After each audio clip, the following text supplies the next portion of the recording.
Hey, good morning, good morning, good morning. Good to see you this Friday morning, January 3rd, first weekend of the new year. Welcome back to the real world here, and hope you are were able to dig yourself out of the snow this morning to either get back to work or get back to resume your vacation. President Obama winding up his vacation in Hawaii. It's been 2 weeks to the day today, and he'll be back on late Sunday night here in Washington, D.C. He got in another round of golf yesterday, this time with the Prime Minister of New Zealand, who's also visiting Hawaii with his family. Then the president took Sasha and Malia, his two daughters, off to visit the cemetery where their grandfather is buried. And then they went off to see the Honolulu Zoo. Meanwhile, here in D.C., We got a couple of inches of snow in the city, which is nothing compared to what they got out in the suburbs. And, of course, nothing compared to what they're suffering from up in Boston and out in Chicago, the snowstorm bearing the Midwest to the northeast of the United States. And the New York Times stirring up a hornet's nest with their demand for clemency or call for clemency for Edward Snowden. New York Congressman Pete King almost accused them of treason for doing so. And out in Oakland, the sad story of a young girl who has been declared medically brain dead, but her parents still think she's got a chance, and they want to move her to another facility. So far, they can't find a doctor who will help them do so. All of that coming up right here on Free Speech TV. And, of course, you can give us a call at 866-55-PRESS. You can also watch the video stream, don't forget, at YouTube, at TawkrTV. That's youtube.com/TawkrTV. So give us a call or send us your comments on Twitter at BP Show. Here we go. 3 more hours. This is the Bill Press Show.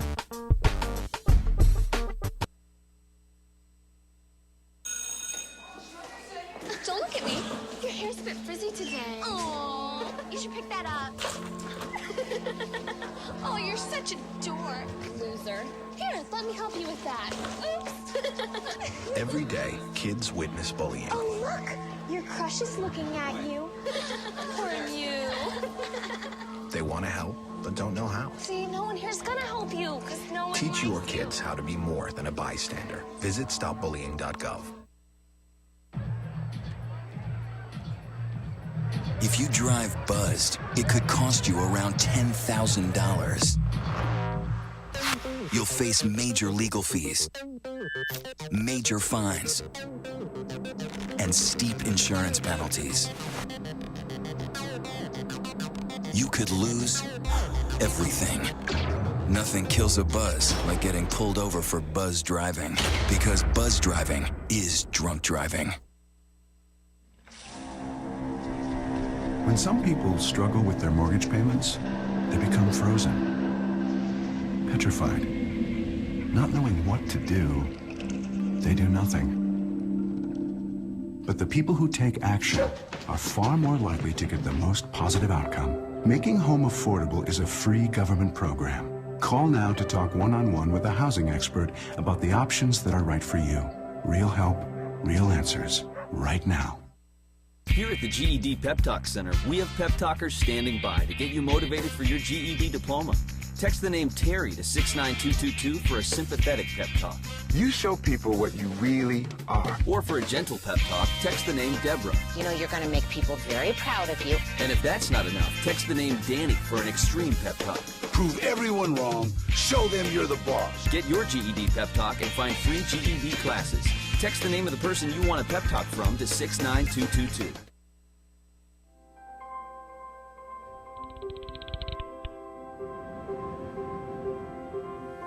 Did you see the world differently?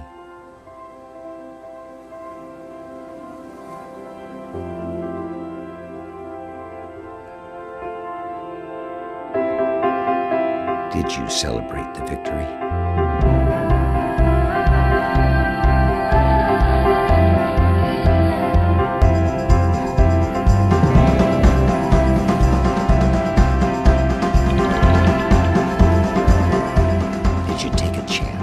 So today, I state clearly and with conviction America's commitment to seek the peace and security of a world without nuclear weapons.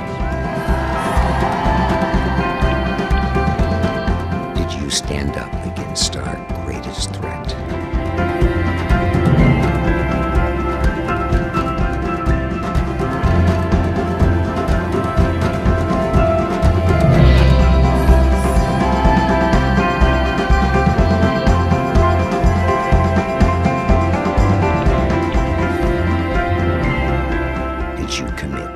Change the world.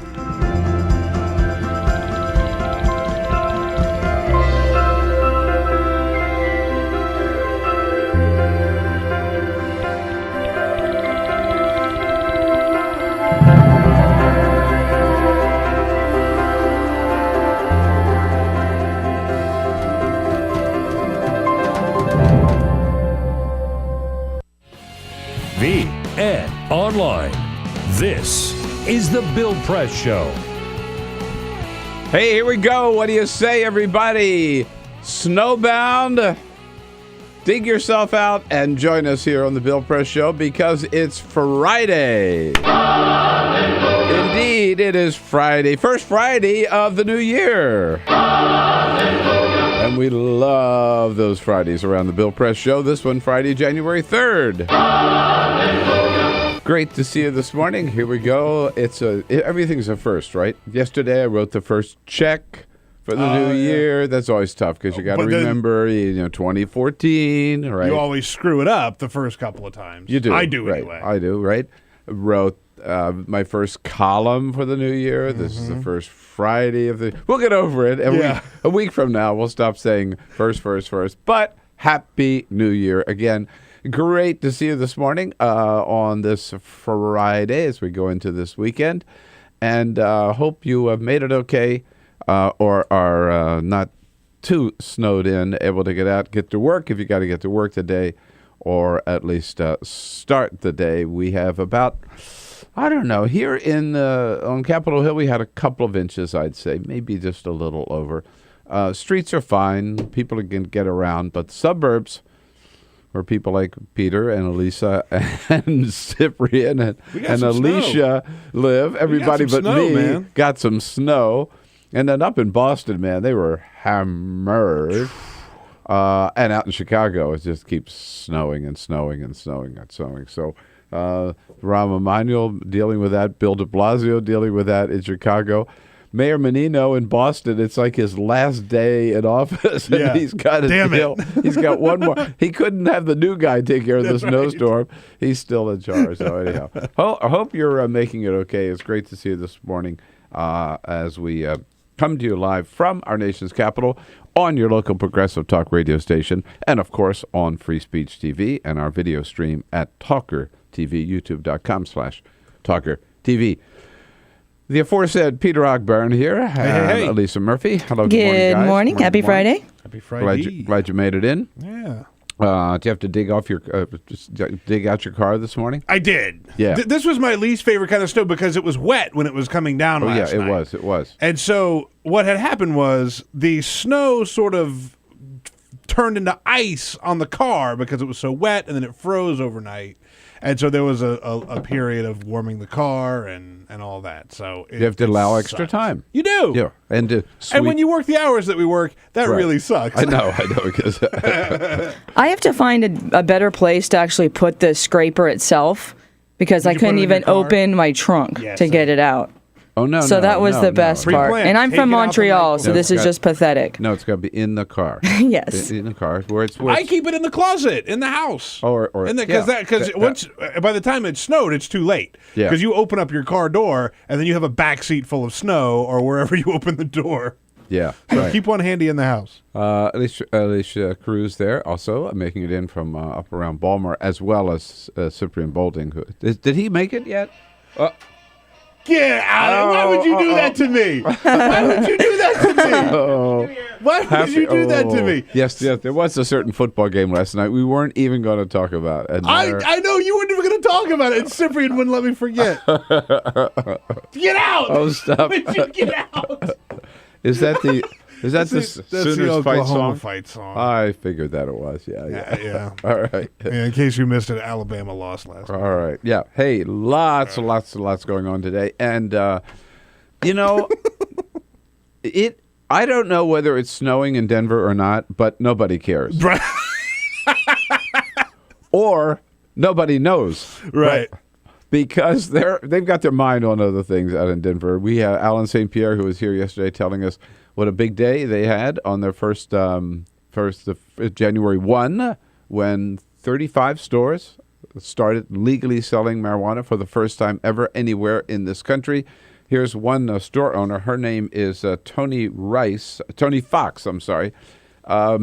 She basically sold out. We were able to serve almost 500 people yesterday. We had to shut down the line at 3 o'clock in the afternoon. People waited over 4 hours to come in and see us. Can you imagine? People waited over 4 hours. Dude, I'm telling you, You man. need to get high to wait in that line. Man. Enough of talk radio. I'm going to Denver opening a pot store. Dude. Be a rich man. You have a pot store and you sell lottery tickets? Forget it. There's your ticket. That's it, right? You got it made. All right, 11 minutes after the hour now. Yes, indeed, we got a lot coming up. Greg Mitchell will be joining us from the Nation magazine to talk about all this, whether or not giving clemency to Edward Snowden that will destroy this country or not. Susan Page from U.S. News and World Report joining us for this first Friday of the year. And we'll have reporters in from Politico and U.S. News and World Report. But first... This is the Full Court Press. Yes, indeed. I will pick up where we started. The Alabama Crimson Tide lost last night in the 2014 Sugar Bowl to Oklahoma. It was a stunner. Oklahoma came in 17-point underdogs against the Crimson Tide. Tide had a chance. I didn't realize that. They were, they were. Whoa. They were definitely. Yeah. Alabama was definitely favored. There were about 45 seconds left in the game. Alabama had a chance to tie it. They had the ball. A.J. McCarron was sacked, lost the ball. Oklahoma ran it in for a touchdown, and that was it. That was it. And they won 45-31. That's when you turn the TV off, or that's when you threw something. That's when I said, "F this, I'm going to bed." So the good news is they won the last 2 years, the national championship. They won't win this year, ladies and gentlemen. So there you go. It is over for Alabama. Yes. Ford more years. Mayor Rob Ford is running for re-election in Toronto. He put his ballot on for another term. He was the very first candidate to show up at City Hall when registration opened. The election's going to take place October 27th. Remember, he admitted to smoking crack in a, quote, drunken stupor. That is, by the way, his actual election campaign slogan, Ford more years. Ford more years. Ford more years. I like that. It has a ring to it. I'm telling you, the guy doesn't quit. No. And congratulations to Angela Lansbury. She is officially a Dame of the British Empire. No. The 88-year-old Murder, She Wrote actress was one of nearly 1,200 people given the honor with the Order of the British Empire. It was given to people for services to their community or national life. She has worked extensively for a long list of charities, including her acting career, which includes the long-running Murder, She Wrote series. She's received 3 Oscar nominations in her career, by the way. Is that right? Yeah. Dame Angela. Angela That's what we call her now. Okay. Thank you, Peter. We start off this morning with a gut-wrenching story, and this is, some of the toughest stories to talk about and to report on are stories dealing with medical ethics, and this is a sad one coming out of Oakland, California. You probably heard about it, and the question is, what would you do if you were in the shoes of this mother and father, and what do you think should happen? What do you think the hospital should do? Okay. And it's very hard in cases like this to put your emotions aside and just deal with the facts. But I think that's what we've got to do. So the facts, such as we know them, this 13-year-old girl, Jahi McMath, out in Oakland, California, went in for a tonsillectomy operation. I mean, something as routine and most of us have gone through. And she had real complications. After the tonsillectomy, she started hemorrhaging, and she went into cardiac arrest. She was declared brain dead. No blood getting to her brain. The doctor said she's on life support. They have her on life. They put her on life support, but the doctor said she's dead. And that was December 12, and she's been on life support with no sign of life ever since. Her parents. So the hospital wants to and has wanted to just unplug the machine. And go forth with she's a dead person getting out of there. And the family would have to take over from there and bury her, and give her a fond farewell. One would hope, as tough as it is. But the family refuses to accept that verdict. They have refused to okay the removal of life support again since December 12. The hospital has given them until next Tuesday, January 7. They said that's it. That's the end. At that point, they're going. Even if the family doesn't say so, they'll remove her from life support. The family, meanwhile, has gone out and hired an attorney. They refuse to accept that verdict, and what they want to do is to move her to another facility. The mother says they want to move her to another facility, and meanwhile, they want the hospital to start feeding her. Here's the mother speaking to reporters. Oh, first I want them to, while she's there, to give her some nutrition, because I feel like that's what my child needs to heal, and they're not doing that. So that would be one of the first things. And their attorney just says, look, cooperate with this family and give them what they want. We just ask that you would have the compassion and the good medical ethics to abide by this mother's wish and reach out to us. Email me. Yeah, what is the good medical ethics in this case? So the hospital has said, okay, you want to move her to another facility, we will allow that. If you want to do that, we will allow that. We have declared her brain dead, but if you want to move her somewhere else, here's what you got to do. You have to find a doctor who will perform a tracheectomy, which they have to do so that to keep that life support going. And you have to, a doctor who will put in a gastric tube for feeding her. You have to find another facility that will take her, and you have to arrange for that is qualified, and then you have to arrange for the transportation. So far, the family has found a facility in New Jersey that said they would take her, but they have found they have not provided any transportation, and they have not found any doctor who will perform those necessary procedures, because doctors recognize that this girl is in fact dead. She may be on life support, but there is no life there. What to do? That's the question in a case like this. 866-55-PRESS. Now, to make things even messier, suddenly at this, just a couple of days ago, the Terri Schiavo Foundation. Remember that back in 2005 when this young woman from Florida had also been declared brain dead, and her husband said, and she and her husband had discussed this. We talked about this case so much. She and her husband discussed that they did not want to be kept alive on life support. Something like that happened. They just said, just let us go.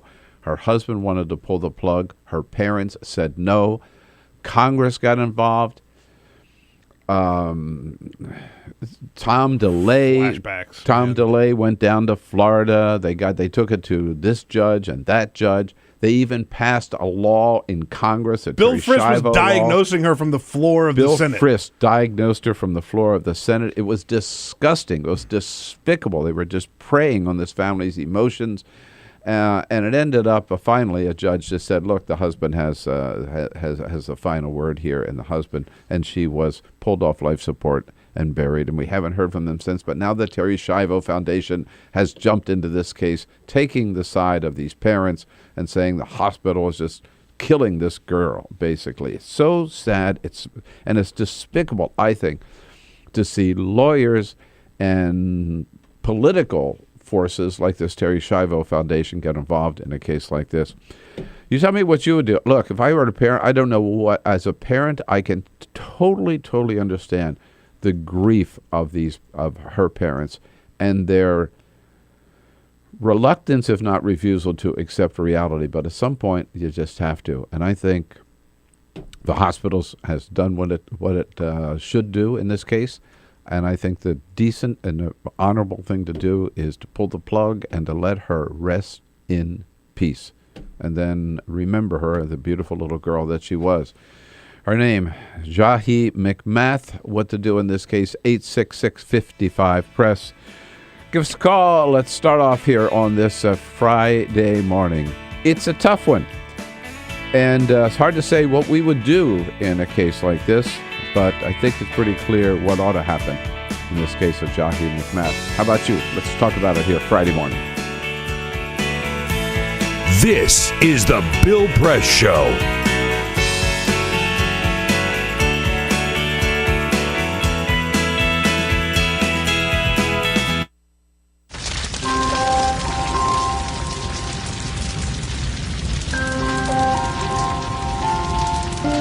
A single ember that escapes from a wildfire can travel more than a mile.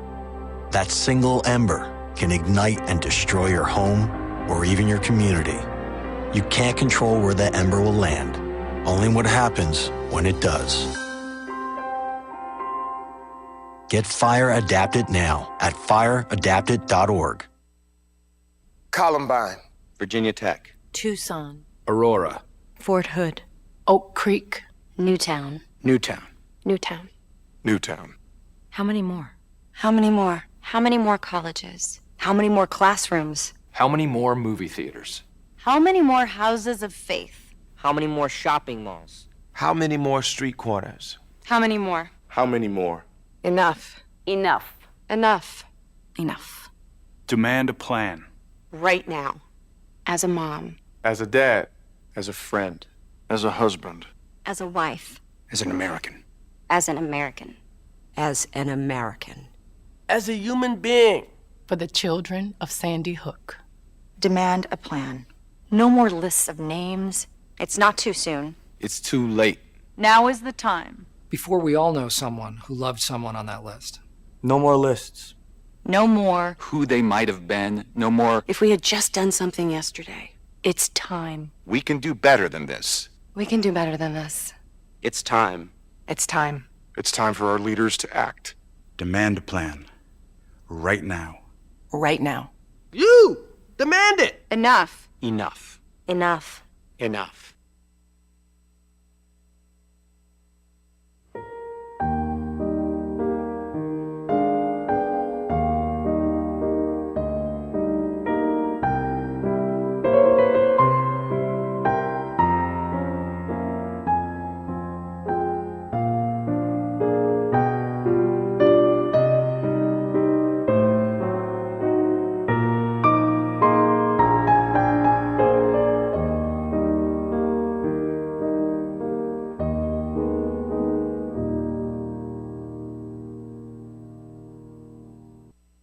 None of us would want to be told we can't marry the person we love. As Americans, we believe in freedom. That's what I fought for as a Marine, and that's what we believe in as Republicans. Freedom means freedom for everyone. I didn't used to understand the importance of same-sex marriage, but after learning my brother was gay, I wanted the same rights for him. He was the best man at my wedding, and I want to be the best man at his. It's only fair that Calvin should have the freedom to marry the person he loves, too. It's time for marriage.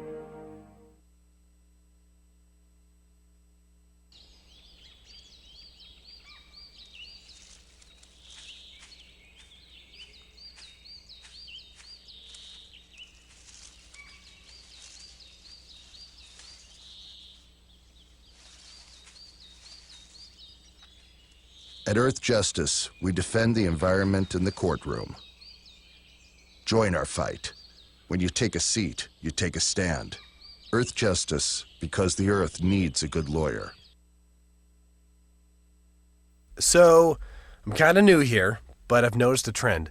My human does this funny thing where she goes around and gets all my toys, and then she hides them in that basket by the door. You know, but it's always the same basket, and it's always in the same place. And then she acts so surprised when I find them, but, you know, she's putting them in the same basket. Again. It's like, hello, that's where you put it last time. You were the worst at hide and go seek.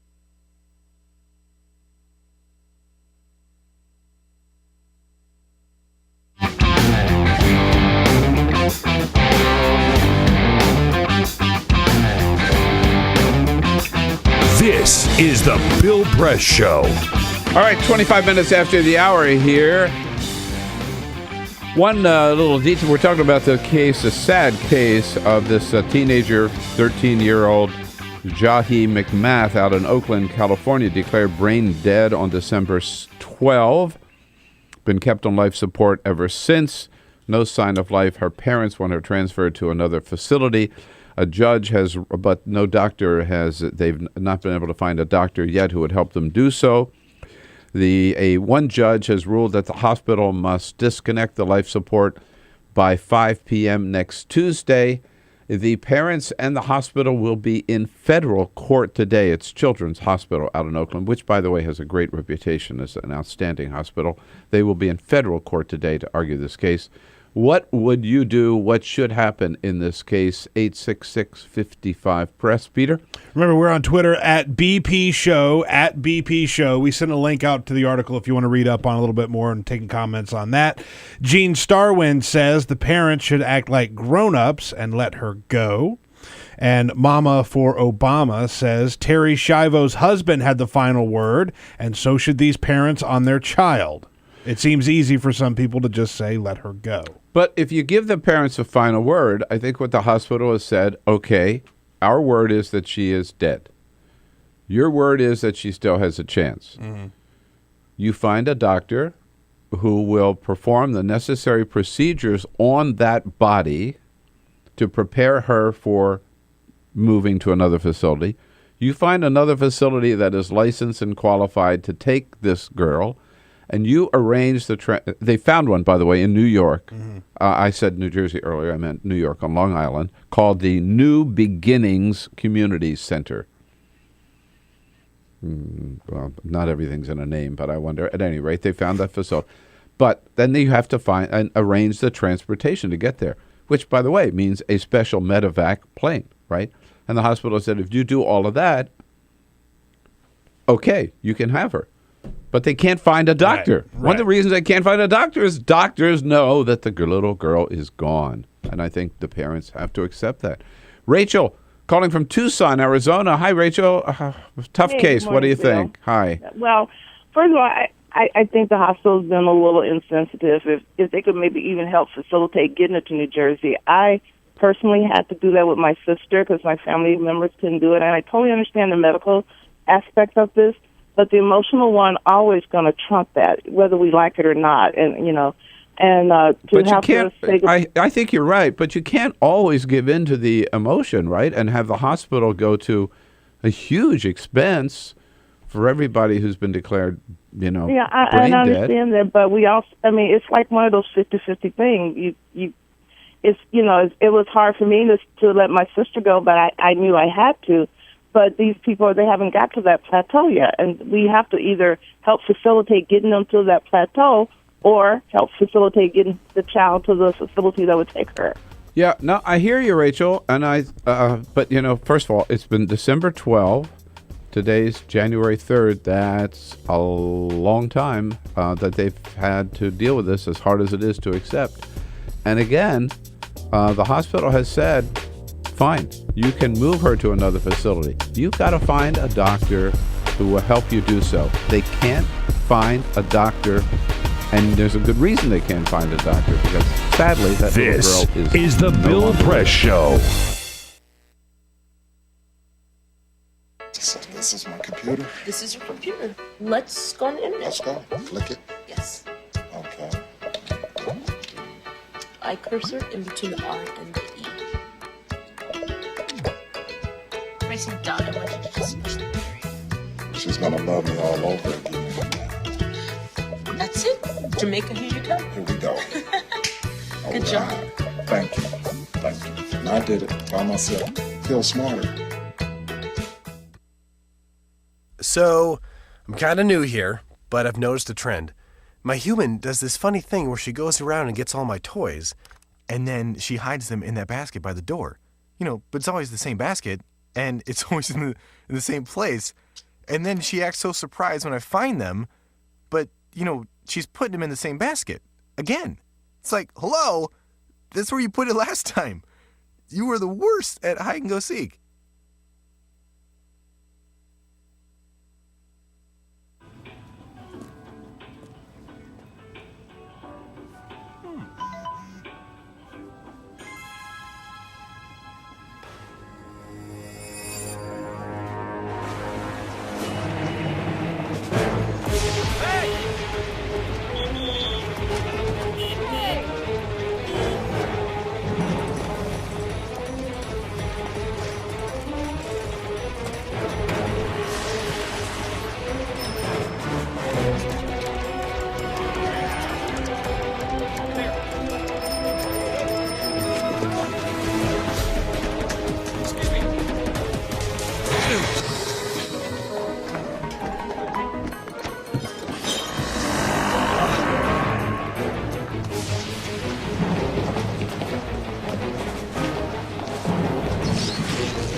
Same time next week? Well, of course. Put away a few bucks, feel like $1 million. For free tips to help you save, go to Feed the Pig.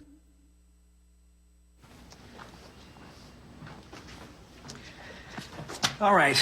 I know this isn't any fun to talk about, but we should. Okay. So who's going to do what? I'll pack the dead batteries. Great. I'll only put what I don't need into a duffel bag.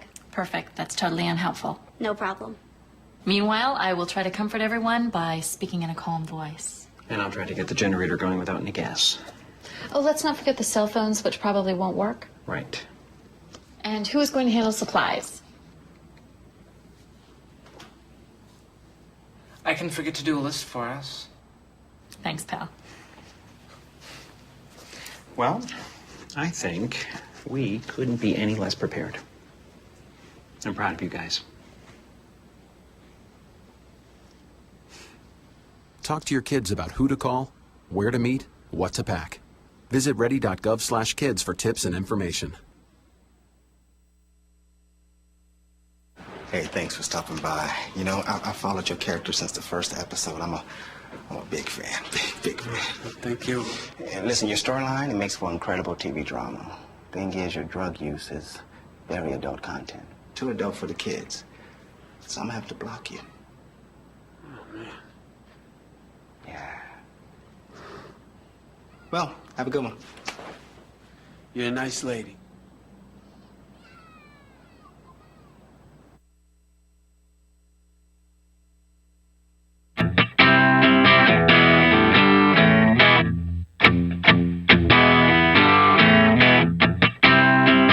On your radio, on TV, and online.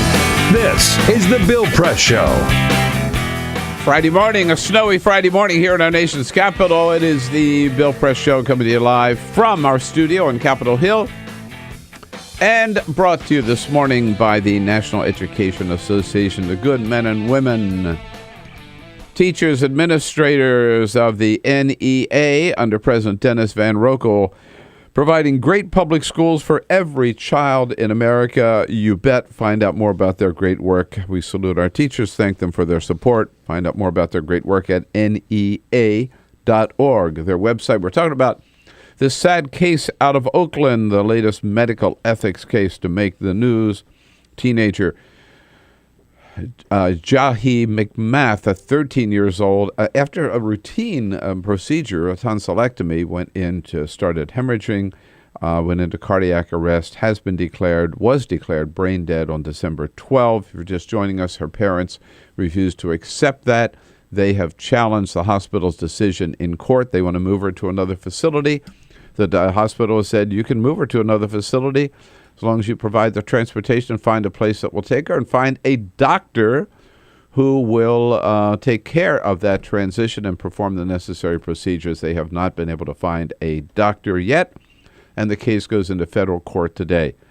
Try to put our emotions aside and decide what should happen in this case. 866-55-PRESS. And I mentioned again that what really disgusts me about this case is, as tough as it is to deal with, now the Terry Schiavo Foundation, the Terry's Network, they call it, has gotten involved, and they're jumping into this case and putting pressure on the hospital to keep her on life support. Terry Schiavo, remember, her husband finally was given the last word because her parents wanted to keep her on life support. She'd been on life support for 15 years before her husband finally said, enough is enough is enough, and a judge agreed after Congress got involved and Tom DeLay got involved, and they passed a special bill in Congress.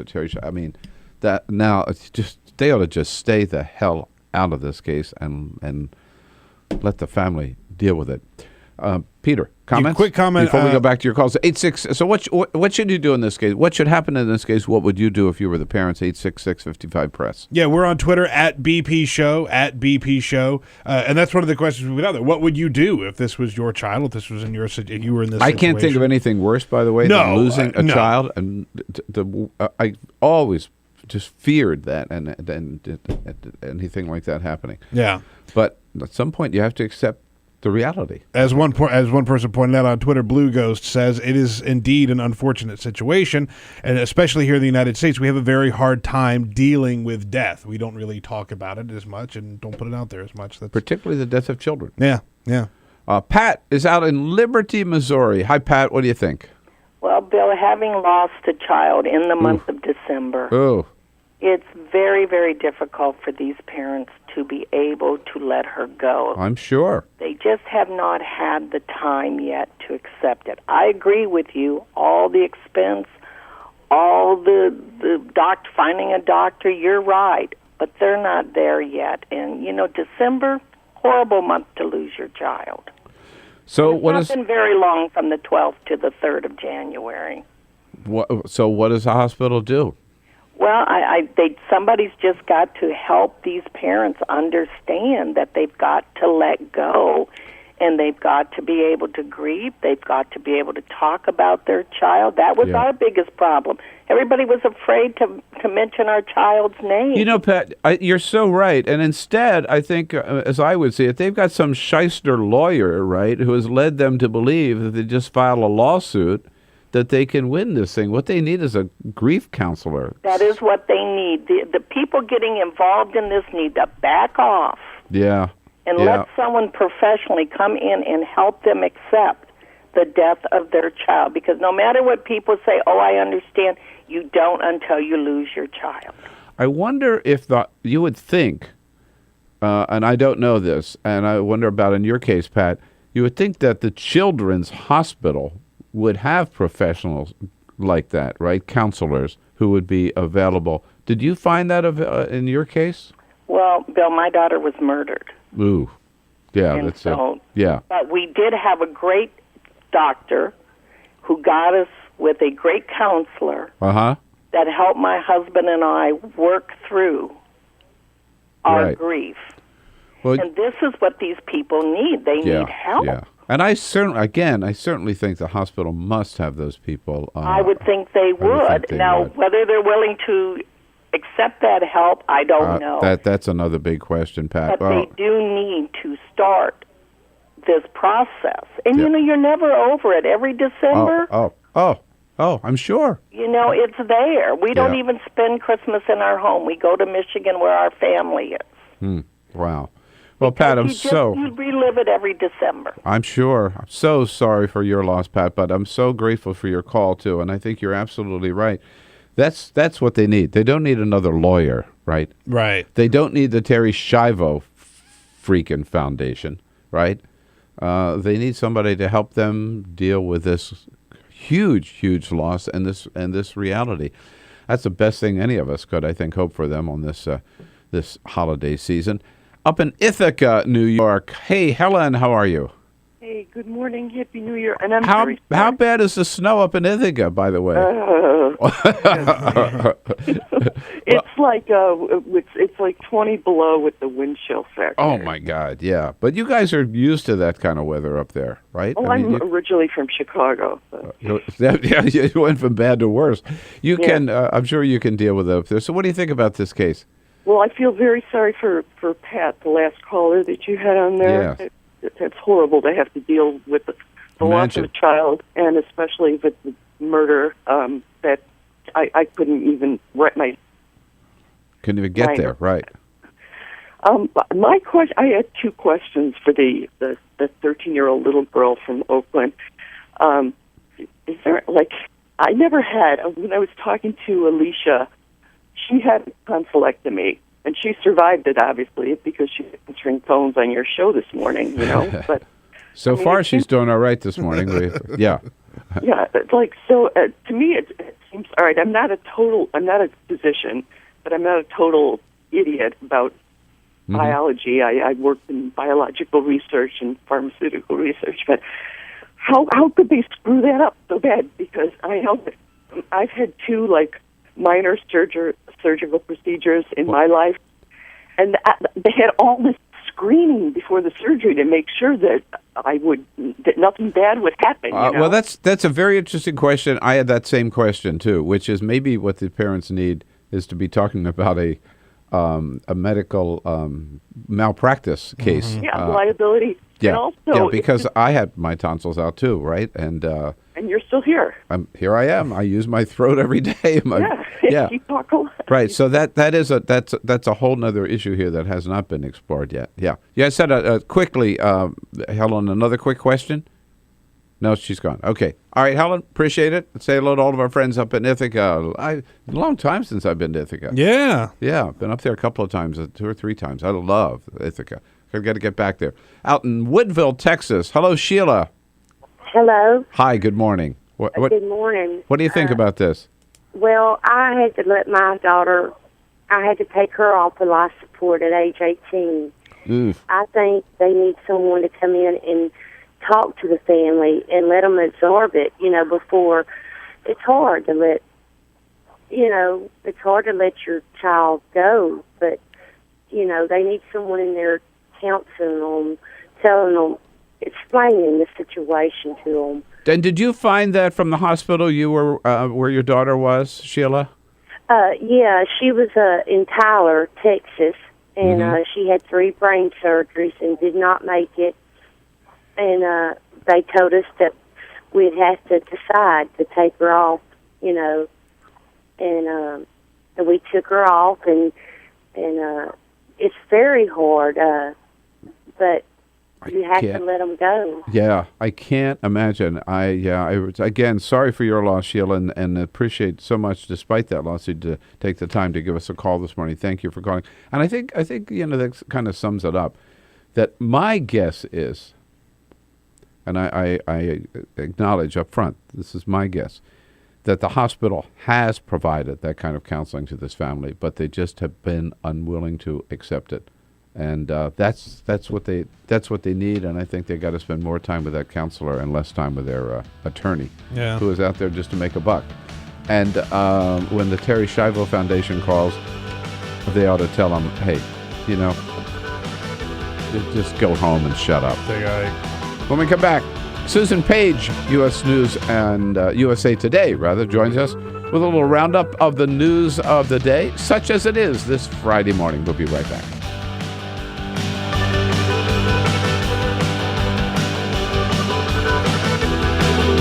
This is the Bill Press Show. So this is my computer. This is your computer. Let's go on the internet. Let's go. Click it. Yes. Okay. I cursor in between the R and the E. Racing done. I want you to just push the period. She's gonna love me all over again. That's it. Jamaica, here you go. Here we go. Good job. Thank you. And I did it by myself. Feel smarter. So, I'm kind of new here, but I've noticed a trend. My human does this funny thing where she goes around and gets all my toys, and then she hides them in that basket by the door. But it's always the same basket, and it's always in the same place. And then she acts so surprised when I find them, but, she's putting them in the same basket. Again. It's like, hello, that's where you put it last time. You were the worst at hide and go seek.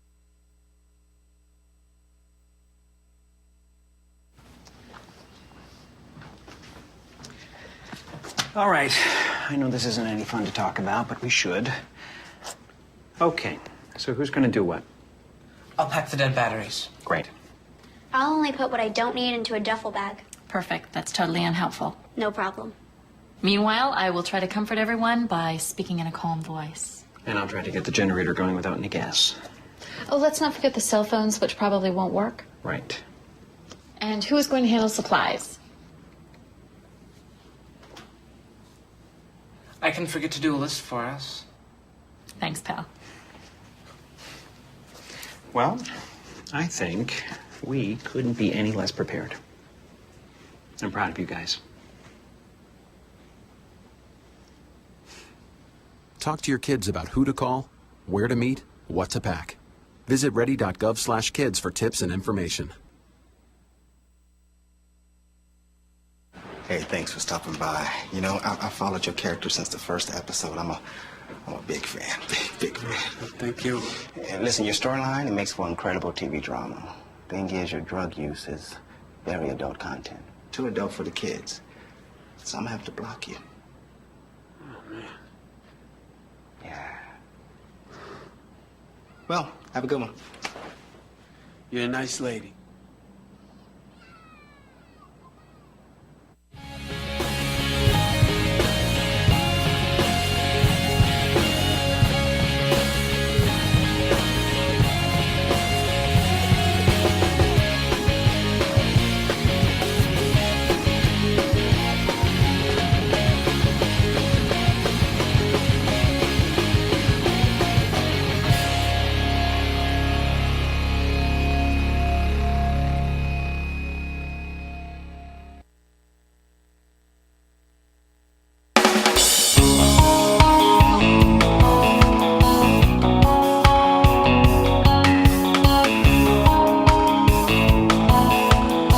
This is the Bill Press Show.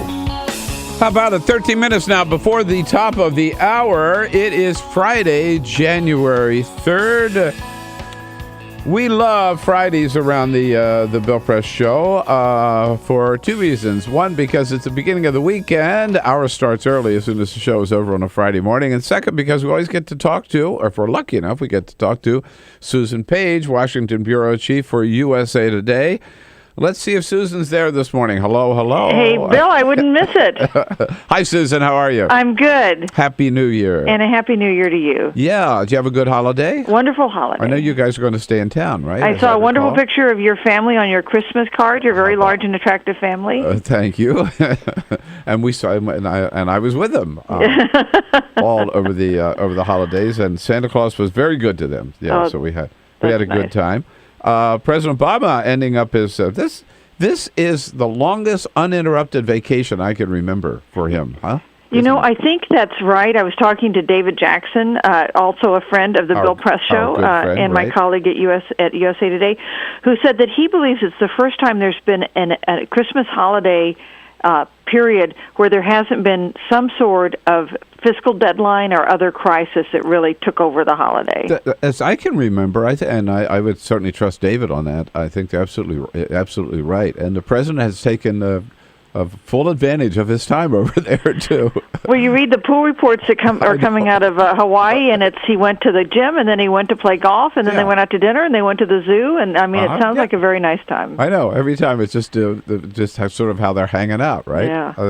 That's what you're doing. So he had a rough year, 2013. We talked about that just before we left. Do you think 2014 bodes any better for him?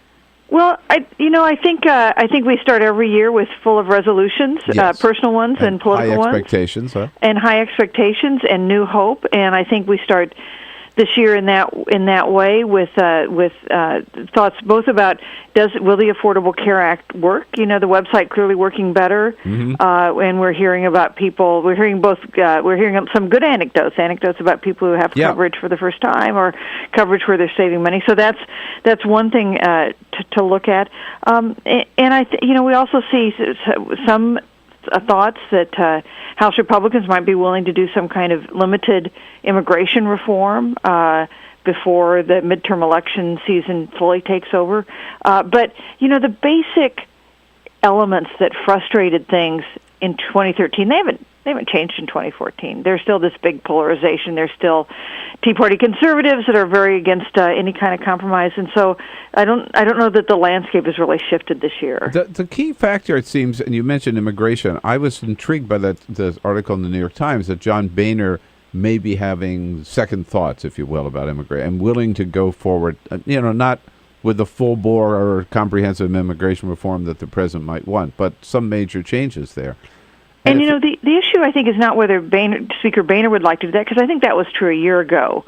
I think that the thing to look at is, are these more mainstream establishment Republicans more willing at this point to really push back against some of the conservatives who are opposed to doing basically anything at all other than law enforcement? Buck the Tea Party, right? Yeah, the Tea Party. And that's will right. Boehner take on the Tea Party again the way he did on the budget deal? And if so, then there's a possibility to get something done there.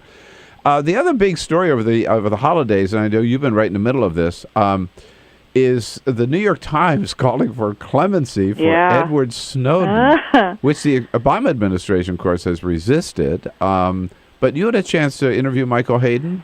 I did. Michael Hayden, who former head of the NSA, also former head of the CIA. Man, he did not like the idea of clemency for Edward Snowden. I know that'll stun you. But he said it would be like negotiating with terrorists, and it would just encourage the next whistleblower, although that's not a word I think he would use for Edward Snowden. Right. But in the next person who wanted to disclose secrets, to just make sure they disclose so many that it made it attractive to give him clemency. I mean, there are two arguments for clemency. One is that he provided a service, he sparked an important debate. The other is the only way to make him stop disclosing secrets and to find out how he did it and what exactly he's done is to give him clemency. And hire him. Yeah, that's what I would do if I were them. I mean, what a powerful figure he's been. Yeah, what a resource too. You know what I mean? The fact is, I thought the New York Times editorial summed it up. He said he may have committed a crime, but he did a great public service in doing so. Now the president will be giving this speech in January, right, this month, about what changes he wants to make to NSA's practices. And none of this would have happened without Snowden. Right? That's right. In fact, we wouldn't know... People wouldn't know the extent of surveillance of regular Americans, people not suspected of any crimes without Edward Snowden. We wouldn't know about all the spying on foreign leaders, although I've got to say that was a little like finding gambling in the casino. I know. No, it really was. I mean, they do it to us and we do it to them, for sure. So that's going to be a big issue. Immigration reform. And then the debt ceiling coming up, in March, I guess. Do we really expect that to be another... fiscal Armageddon? Well, do you think that was a lesson learned by Republicans that the showdown that provoked the shutdown in October didn't serve their interest? Because if it is a lesson learned, then you'd think we would not have the same kind of cliffhanger debate that we had last time. But I think it's a lesson learned, and I think Paul Ryan and John Boehner and Erik Cantor all learned that lesson. Maybe not everybody in the caucus. I think Americans would be happy to avoid another showdown over another fiscal issue. Don't you think? Yeah. Well, on that hopeful note, Susan, my God, we're starting off 2014. I hope I hope our hopes are not crushed too early in the year, right? Well, the nice thing about journalism is that you hope for the best, but you know what? If it's the worst, it's a good story to cover as well. It keeps people like you and me in business and at our typewriter, or our word processors, I guess we say these days. Hey, Susan, it's so great to visit with you again. Best wishes for a healthy and happy 2014. Hey, and to you, Bill. All right, talk to you again soon. Thanks. Susan Page, Washington Bureau Chief for USA Today. You know where to find them, usatoday.com. Seen on Free Speech TV and online on TawkrTV. This is the Bill Press Show.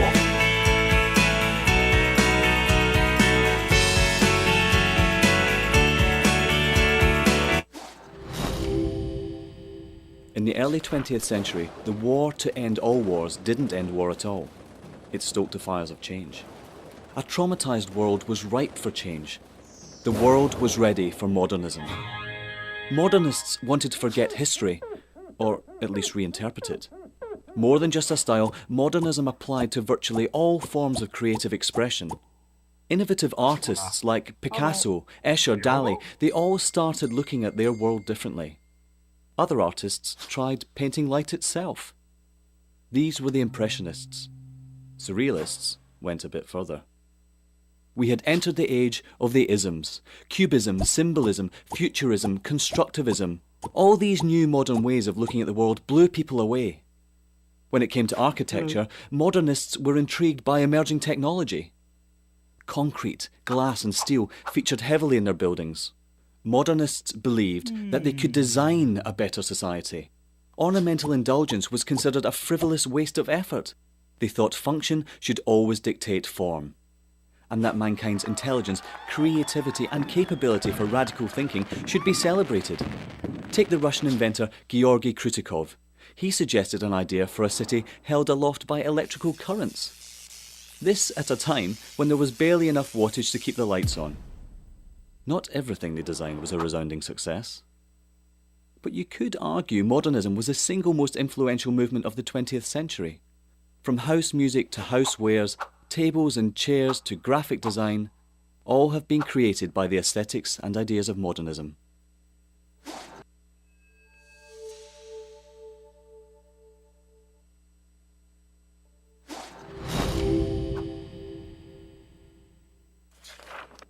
In 1920s America, the Great Depression effectively erased consumer demand. Struggling manufacturers needed new ways to get people buying again. Innovative production processes like stamping and use of molds allowed them to use new materials for their designs. Products using vinyl, chrome, aluminium and plywood began appearing. American industrial designers began introducing streamlined, efficient shapes that shouted progress. Bel Geddes pioneered what we now refer to as utilitarian art. Things that had little reason to look sleek now all of a sudden did. At the 1939 World Fair featuring Bel Geddes' immensely popular Futurama exhibit, a new era of American industrial design proudly claimed to be building the world of tomorrow. Americans found great positivity in these futuristic forms. Yay. Things were looking up. American industrial designers realised that by making objects look great, people simply wanted them more. From cars to kitchen appliances, the most influential society on earth was spending money again. Mass consumption had arrived. Advertisers finally had lots to talk about. Personal taste could be expressed through the things you bought. Style became equally as important as function. Chair designers like Eames and Saarinen didn't just design seating, they created desirable lifestyles. People behind the products suddenly were stars. Everyone wanted to know who they were. Raymond Loewy was one of the shining lights of American industrial design. His face ended up on every coffee table in the nation. Toothpaste packaging promised whiter teeth. Washing powder packaging promised whiter whites. Who knew such simple household objects would shape the tastes and ambitions of an entire society? American industrial design improved America, functionally, culturally and intellectually, and exported it around the globe. Stories or film their movies here in the United States. There's also one that's expired, a rum tax rebate program for Puerto Rico. And we were giving them a tax break of $240 million for rum distillers to make their rum. Well, they make good rum. And I mean, does that include Bacardi rum? That's what I want to know. I don't think so. No. Are you sure? I want to find out. I'm not positive. If they took away the tax break for Bacardi rum, I'm going to raise hell about that one. This is the Bill Press Show.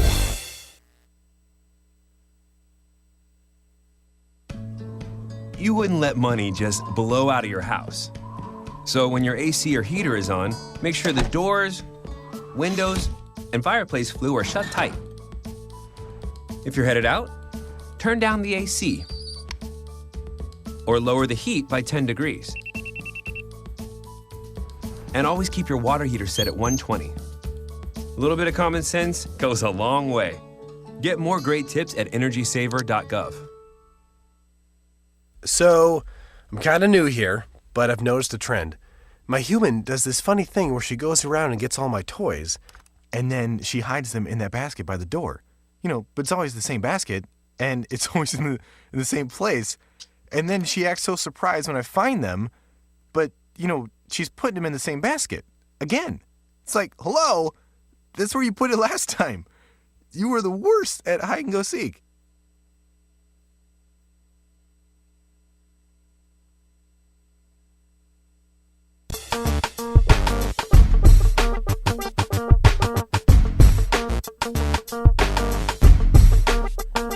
Hey, good morning. Good to see you this Friday morning, January 3rd, first weekend of the new year. Welcome back to the real world here, and hope you are were able to dig yourself out of the snow this morning to either get back to work or get back to resume your vacation.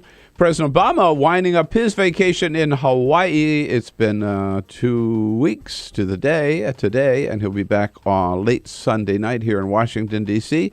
He got in another round of golf yesterday, this time with the Prime Minister of New Zealand, who's also visiting Hawaii with his family. Then the president took Sasha and Malia, his two daughters, off to visit the cemetery where their grandfather is buried. And also then they went off to see the Honolulu Zoo. Meanwhile, here in D.C., We got a couple of inches of snow in the city, which is nothing compared to what they got out in the suburbs. And, of course, nothing compared to what they're suffering from up in Boston and out in Chicago, the snowstorm bearing the Midwest to the northeast of the United States. And the New York Times stirring up a hornet's nest with their demand for clemency or call for clemency for Edward Snowden. New York Congressman Pete King almost accused them of treason for doing so. And out in Oakland, the sad story of a young girl who has been declared medically brain dead, but her parents still think she's got a chance, and they want to move her to another facility. So far, they can't find a doctor who will help them do so. All of that coming up right here on Free Speech TV. And, of course, you can give us a call at 866-55-PRESS. You can also watch the video stream, don't forget, at YouTube, at TawkrTV. That's youtube.com/TawkrTV. So give us a call or send us your comments to on Twitter at BP Show. Here we go. 3 more hours. This is the Bill Press Show.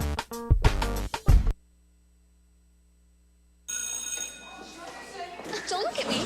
Your hair's a bit frizzy today. Oh, you should pick that up. Oh, you're such a dork, loser. Here, let me help you with that. Oops. Every day, kids witness bullying. Oh, look. Your crush is looking at you. Poor you. They want to help, but don't know how. See, no one here's gonna help you, because no one Teach your likes kids how to be more than a bystander. Visit stopbullying.gov. If you drive buzzed, it could cost you around $10,000. You'll face major legal fees, major fines, and steep insurance penalties. You could lose everything. Nothing kills a buzz like getting pulled over for buzz driving, because buzz driving is drunk driving. When some people struggle with their mortgage payments, they become frozen, petrified. Not knowing what to do, they do nothing. But the people who take action are far more likely to get the most positive outcome. Making home affordable is a free government program. Call now to talk one-on-one with a housing expert about the options that are right for you. Real help, real answers, right now. Here at the GED Pep Talk Center, we have pep talkers standing by to get you motivated for your GED diploma. Text the name Terry to 69222 for a sympathetic pep talk. You show people what you really are. Or for a gentle pep talk, text the name Deborah. You know you're going to make people very proud of you. And if that's not enough, text the name Danny for an extreme pep talk. Prove everyone wrong. Show them you're the boss. Get your GED pep talk and find free GED classes. Text the name of the person you want a pep talk from to 69222.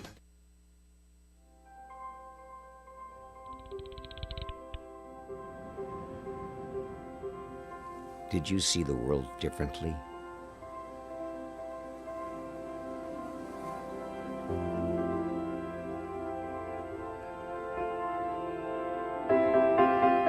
Did you celebrate the victory?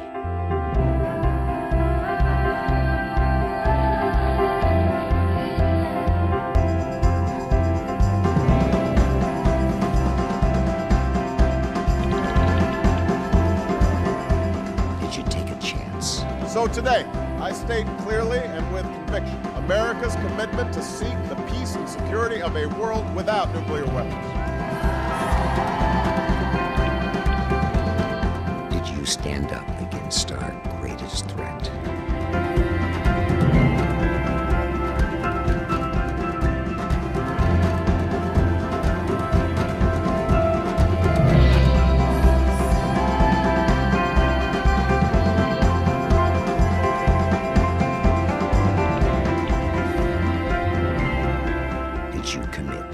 Change the world.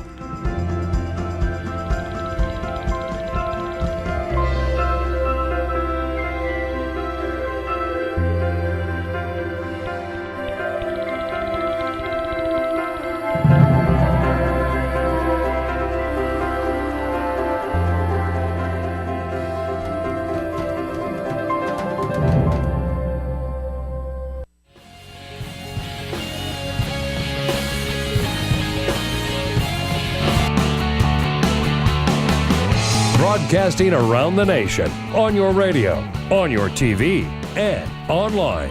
This is the Bill Press Show. Snow, snow, snow. It's finally hit Washington, D.C., all across the Midwest and the Northeast. Hope you're dealing with it, folks, and good to see you this Friday morning. Friday, January 3rd, what do you say? Here we go into the first weekend of the new year. Good to have you with us as we hopscotch around the world, around the country, and across Washington, D.C.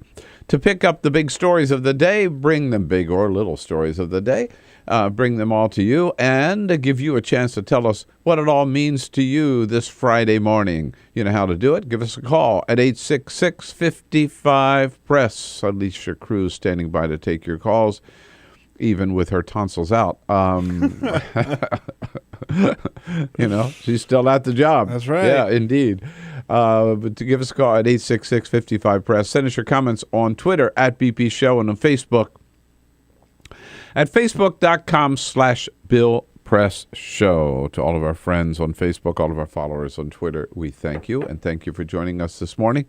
The whole team here, Peter Ogburn and Elisa Murphy. Good morning, guys. Hey, hey, hey. Hey, hey, hey. Happy Friday. Dug your way out and got in this morning. Friday. Wasn't We've done enough work this week. I know.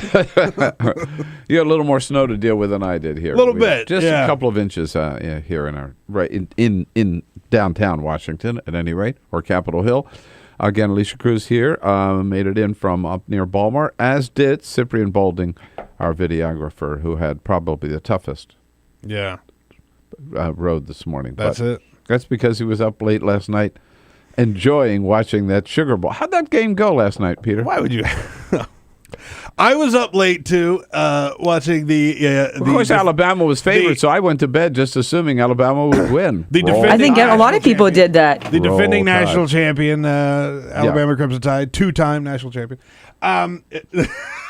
Here he comes. Here he comes. I can see him sneaking in with the Oklahoma fight song. Alabama lost last night. I swear, their first possession, they came down and they scored in something like 40 seconds. And then you just crushed. And I said, this is going to be like a 52-7 game. Yeah.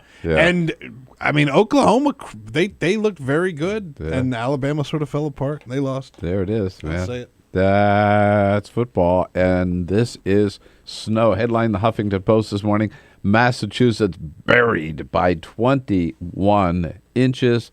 It's Chicago's had it for several days now. We got it here on the East Coast. Started last night earlier than I thought. Yeah, it was about 6-7 o'clock. You know, it started snowing here in Washington D.C. and in New York City, where the new mayor, Bill de Blasio, says, we're not asleep at the switch. It would have been nice to have a nice, calm first day, but we have snow on our mind, and we are focused like a laser. He remembers that 12 years ago, Michael Bloomberg, had just taken over as mayor when the first thing that what happened was a big snowstorm hit New York, and he was in Bermuda. Yeah. At his home in Bermuda, and Bill de Blasio was one of the leading critics at the time, and now he was going to be sure it didn't happen on his watch. Can't screw that up, man. And up in Boston, poor Mayor Menino, who is still mayor, like for a couple of days, I think, but he suddenly has one last snowstorm to deal with. Here's a resident of Boston telling how they got hammered.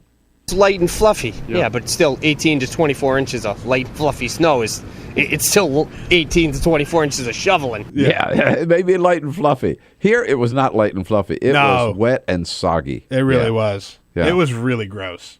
Because as it fell, it was so wet that it froze overnight into just an ice cube on the car. Now, I know I don't look forward to when I get back from the gym, I don't look forward to shoveling our sidewalk, but I will. But I just want you to know that this may be, heretical to say this, but I like the snow. Yeah. And I like the fact that this year we actually have some snow. Last year we had none. Yeah. So I'm with you. Like I've said, I grew up in the South. I didn't have seasons. I like when we get snow.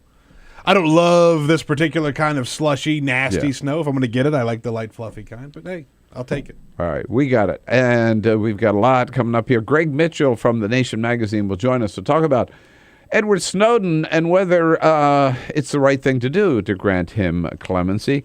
We got reporters coming in from U.S. News and World Report and Politico and from the Center for American Progress. But first, this is the Full Court Press. Another story of tainted meat, and this is not the same one that you're thinking of. IKEA got in some trouble because they had some horse meat had been found in their meatballs. This one is a little more disturbing, I think. Walmart in China was selling donkey meat. People were actually going to buy donkey meat. The 5-spice donkey meat. Did they know it was donkey meat? People knew it was donkey meat. They were willingly going in to buy donkey meat. The problem was, it wasn't donkey meat that they were buying.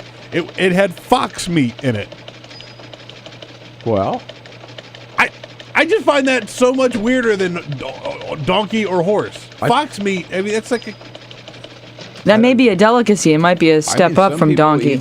Raccoon. Raccoon maybe. I've had raccoon. People eat raccoon. I've had raccoon. People eat squirrel. Sure. So fox. It's not bad eating. I'll tell you. I don't know about muskrat. Well, I'm glad you read that story because I'll never buy donkey meat in a Chinese grocery store again. There you go. You might be getting fox. Thanks for the warning. Duck Dynasty is back in the headlines this week because they began selling Duck Dynasty branded guns. I know. Yeah, this is what the world needs. The gun manufacturer Mossberg began shipping guns to retailers this week. Talk about perfect timing.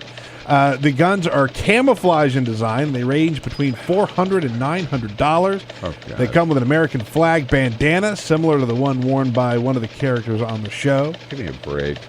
So I know. Go get yourself a Duck Dynasty gun. Sick. Yeah.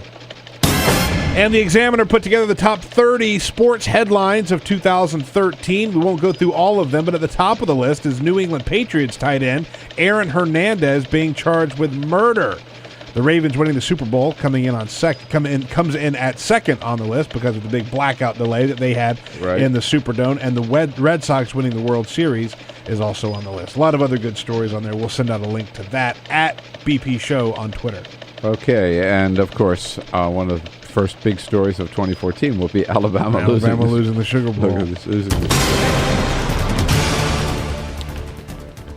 Okay, 13 minutes after the hour now here on a Friday morning. She is, got it? All right, we got it.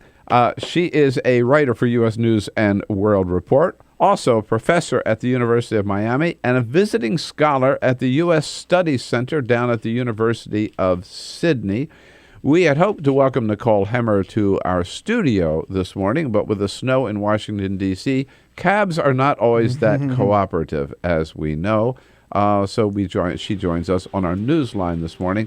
Hey, Nicole, good morning. Good morning. Sorry to miss you this morning in person. We were looking forward to actually saying hello. Yes, I was looking forward to it, too. This is not a problem we have in Miami or Sydney, I have to say. No, you're not used to this type of weather? It is true. You would think that cabs might be more available and more cooperative in snow like this. It is just the opposite. They disappear. Well, and this, my real experience with this had always been New York City, and in New York, of course, the cabs are plentiful on days like this. So it was a little surprising to see the roads so barren. I don't know what it is about New York, but I remember the very first time, long before I moved to Washington, and I was here in blizzard, and I thought, cabs. This is going to be the glory time for cabs. I could not find a cab to save my life, right? So you had that problem this morning. I was very interested and enjoyed very much your piece about the night before Christmas in Washington, D.C. We always have a lot of fun with that every year, right? Oh, absolutely. I mean, it's one of those poems that everyone knows, so you're already queued up when somebody starts that line to the night before Christmas. So it's ripe for political parody. If I may, with your permission, just read a couple of stanzas from your contribution this year, which I thought that I think you hit the tone absolutely right. 'Twas the night. You don't have it in front of you, do you? I don't have it in front of me, so I'll let you take it away. And you don't know it by heart? Afraid not. Okay. Here she is, Nicole Hemmer's version of The Night Before Christmas. 'Tis the night before Christmas, and all through D.C., not a cloture's occurring. 'Tis still as can be. Some bills have been passed, neatly stacked, clearly labeled, then sent to the House and instantly tabled. That's what sort of sums it up. The leaders are nestled in bars with their beers to toast the most inactive Congress in years. The White House is bustling with aides who still truck with the notion that Obama's not yet a lame duck. Very, very, very good. It goes on from there. We don't have time to read it all, but do you have any higher hopes for 2014? You know, my higher hopes consist of Congress not making things worse this year. I think that with the 2014 election looming, it seems less likely that they will run the government off a cliff. So I guess if that's the optimism I can offer, at least it will be, I think, somewhat less crazy than it was in 2013. You know, 2011 was a little crazier than 2012 when it came to showdowns over things like the debt ceiling. Yeah. So it doesn't necessarily hold out high hopes for 2015, but elections can tamp down the crazy at least a little bit. Well, it's a modest hope for 2014, one that all of us would hope that Congress could meet, for sure. You talk about, I've also written about a very interesting phenomenon this year, is that the Chamber of Commerce, as you put it, fed up with the Tea Party. How so? Well, they've been fed up with them for a little bit now. It first started in October of 2013 when the government shutdown was going on and they were playing chicken with the debt ceiling again. The Chamber of Commerce came out and said, look, this is unacceptable because anarchy and nihilism aren't really a great business environment. So they sort of sent out a warning shot in October. And then just recently, last week, I think, one of the strategists for the Chamber of Commerce announced that they would spend $50 million in the 2014 primary elections and the general in order to ensure that there were no fools on our ticket, which is to say that they would find some less purely anti-government candidates, right? Funding candidates who aren't so closely aligned with the Tea Party conservatism that has come to dominate the Republican Party. I love that slogan. No fools on our ticket. Yeah. Yeah, it seems like a fair thing to ask. So Christine O'Donnell in Delaware, maybe should not think about running again. But I think what's key here is that they're willing to put money up for candidates to oppose some of these Tea Party candidates in the primaries, correct? Right, and that is an important transformation because there has been a lot of talk over the past year since the 2012 elections that something needs to be done about candidates who really aren't ready for prime time. There are a number of Senate seats, Christine O'Donnell is just one of them, that were lost in 2010 and 2012 because the candidates were either so extreme in their views or so unready to run for office that winnable seats were lost, particularly after they've primaried people who would have been able to win those elections. Richard Lugar in Indiana is, I think, the prime example here. And so the idea here is to actually put some money behind it, right? To actually put some teeth into this idea that you are going to support candidates who have a viable shot at winning. So does this mean that do you think that the Tea Party, the golden age of the Tea Party, has come and gone? Because the Tea Partiers are certainly not going to accept this, right, and just roll over. Right. Well, and of course, the Chamber of Commerce has been called, the Rhino. They've been called every name in the book, and that's going to continue over the course of 2014. I think that the interesting thing is going to be how those divisions play out, because we use the Tea Party as sort of shorthand for this, irresponsible governance and these foolish candidates, right? But you have plenty of Tea Party people who are actually in government, right? You have Ted Cruz and Mike Leigh and Marco Rubio, and these are people who Rand Paul, right? Who the chamber isn't opposing. So it's not that they're looking for less conservative candidates; they're just looking for candidates who are going to, keep the government open. Right. So it's more of a tactical thing, I think, than an ideological thing. Yeah, certainly from a business point of view, right? It wasn't good for them, as they pointed out, to have these constant lurching from one fiscal crisis to another. To shut down the government was, a bonehead dumb thing as far as businesses were concerned. Didn't help them. So hasn't there always been this tension between the business community and the most extreme elements of the Republican Party? Absolutely. I mean, it's one that dates back at least to the 1940s and 1950s. Conservatives after the war were particularly irritated with big business because business had signed on to the liberal consensus of mid-century America, right? They had agreed to allow unions. They had agreed to some government intervention in the economy. So there was already a tension there between business and between conservatives. Now, the Chamber of Commerce has tended to be a pretty conservative organization, but they like when the government intervenes on behalf of business to help them out. And so whenever the interests of the conservative movement and of business have sort of gone in different directions, particularly over government programs, there's been conflict. There was conflict in the 1950s when the Chamber came out in favor of trade with China. Conservatives believed that you shouldn't have trade with communist countries. They clashed over that.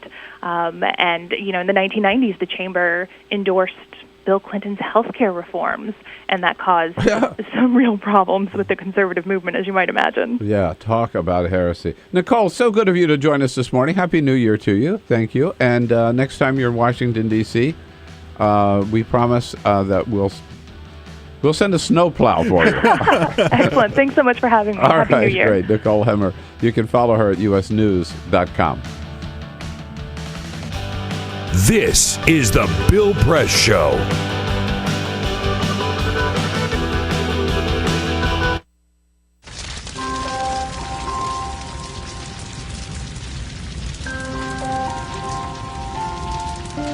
A single ember that escapes from a wildfire can travel more than a mile. That single ember can ignite and destroy your home or even your community. You can't control where that ember will land, only what happens when it does. Get Fire Adapted now at fireadapted.org. Columbine, Virginia Tech, Tucson, Aurora, Fort Hood, Oak Creek, Newtown. Newtown, Newtown. Newtown. How many more? How many more? How many more colleges? How many more classrooms? How many more movie theaters? How many more houses of faith? How many more shopping malls? How many more street corners? How many more? How many more? Enough. Enough. Enough. Enough. Demand a plan. Right now. As a mom. As a dad. As a friend. As a husband. As a wife. As an American. As an American. As an American. As a human being. For the children of Sandy Hook. Demand a plan. No more lists of names. It's not too soon. It's too late. Now is the time. Before we all know someone who loved someone on that list. No more lists. No more. Who they might have been. No more. If we had just done something yesterday. It's time. We can do better than this. We can do better than this. It's time. It's time. It's time for our leaders to act. Demand a plan. Right now. Right now. You! Demand it! Enough. Enough. Enough. Enough.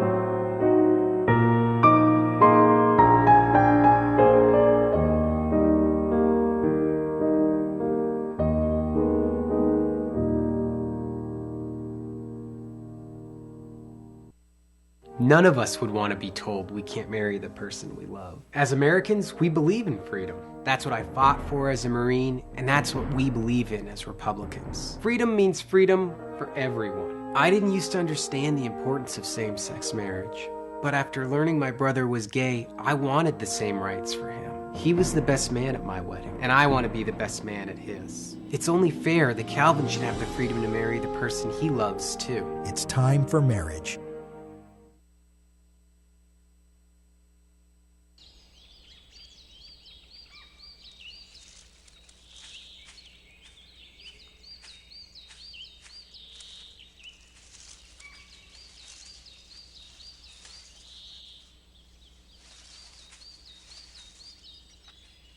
At Earth Justice, we defend the environment in the courtroom. Join our fight. When you take a seat, you take a stand. Earth Justice, because the Earth needs a good lawyer. So, I'm kind of new here, but I've noticed a trend. My human does this funny thing where she goes around and gets all my toys, and then she hides them in that basket by the door. But it's always the same basket, and it's always in the same place. And then she acts so surprised when I find them, but, she's putting them in the same basket. Again. It's like, hello, that's where you put it last time. You were the worst at hide and go seek.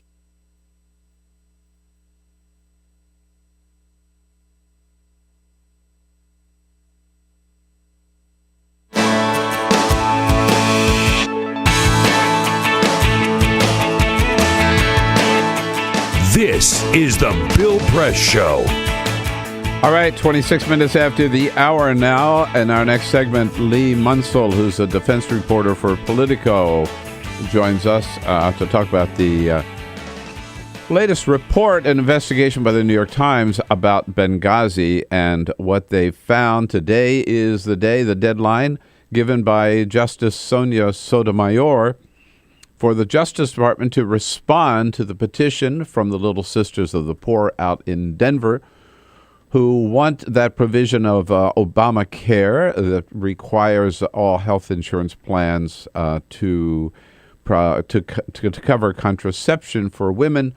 They want that stricken from the law. The Obama administration stands by it. We haven't seen yet the response of the Justice Department, but the White House did put out a statement yesterday saying we remain confident that our final rules strike the balance of providing women with free contraceptive coverage while preventing non-profit religious employers with religious objections to contraceptive coverage from having to contract, arrange, pay, or refer for such coverage. I think the White House is right on this issue. I think the Catholic Church, as we talked about yesterday, is simply trying to get the government to do what they have been unable to do, which is convince Catholics that any form of birth control is evil or is a mortal sin, and they should have nothing to do with it. 95% of Catholic women in the latest poll said that, yeah, we don't care what the bishops say. We don't care what the Pope says. We don't care what the priests say on this issue. We use birth control, and it should be covered by any health insurance policy. So when we come back, what is the truth about Benghazi? And now that we know the truth, will Republicans finally accept it? It's Friday morning, January 3rd on the Bill Press Show, so stay with us. This is the Bill Press Show. So this is my computer. This is your computer. Let's go on the internet. Let's go. Click it. Yes. Okay.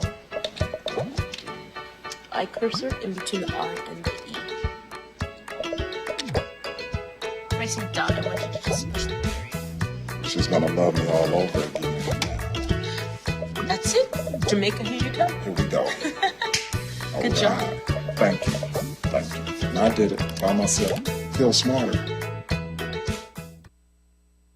So, I'm kind of new here, but I've noticed a trend.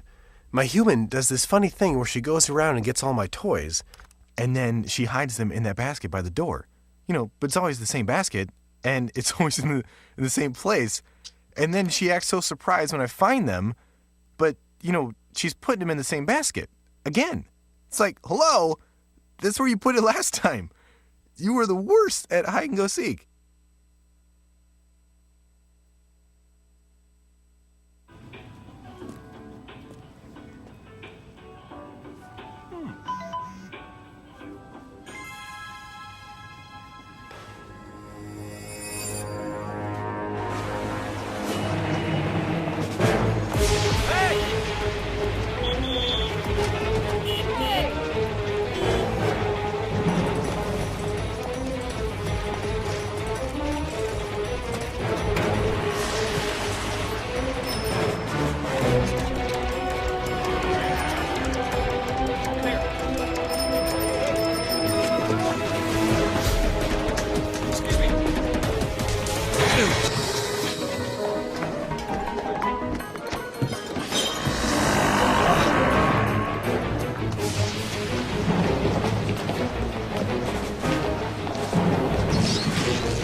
Same time next week? Well, of course. Put away a few bucks, feel like $1 million. For free tips to help you save, go to Feed the Pig.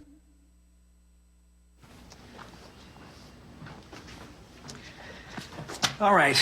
I know this isn't any fun to talk about, but we should. Okay. So who's going to do what? I'll pack the dead batteries. Great. I'll only put what I don't need into a duffel bag. Perfect. That's totally unhelpful. No problem. Meanwhile, I will try to comfort everyone by speaking in a calm voice. And I'll try to get the generator going without any gas. Oh, let's not forget the cell phones, which probably won't work. Right. And who is going to handle supplies? I can forget to do a list for us. Thanks, pal. Well, I think we couldn't be any less prepared. I'm proud of you guys. Talk to your kids about who to call, where to meet, what to pack. Visit ready.gov/kids for tips and information. Hey, thanks for stopping by. You know, I followed your character since the first episode. I'm a big fan. Big fan. Thank you. And listen, your storyline, it makes for incredible TV drama. Thing is, your drug use is very adult content. Too adult for the kids. So I'm gonna have to block you. Oh, man. Yeah. Well, have a good one. You're a nice lady.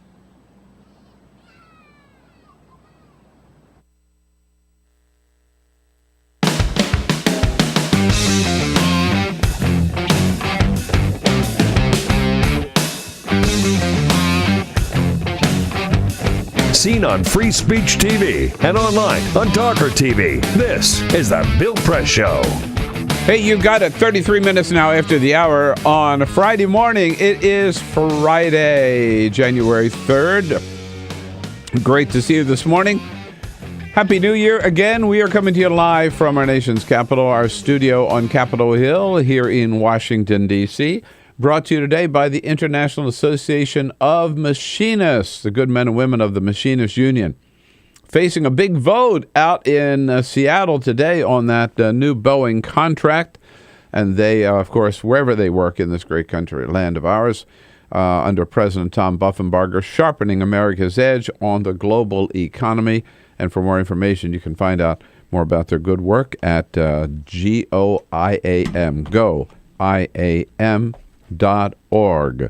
The New York Times last Sunday, a blockbuster piece, long article about reporting on the results of their investigation into what happened at our consulate in Benghazi. Leigh Munsil, who is defense reporter for Politico, has also been covering this story for the last year and a half or so. She joins us on our news line this morning. Hi, Leigh. Good morning. Happy New Year. Good morning. Happy New Year. Thank you for being with us this morning. So when you look at Benghazi, we know ever since the attack, September 11, 2012, it's sort of been a political football here in Washington, D.C.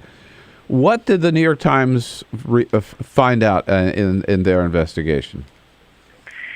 Yeah, it's definitely been a very political issue pretty much from the first moment it broke. The Benghazi article in the New York Times really kind of looked differently at what we've known already, but they also focused more on what led to the attack or what could have led to the attack, and they actually pushed back on a lot of congressional Republicans' beliefs and what they've stated in the past, that the attack was kind of a response to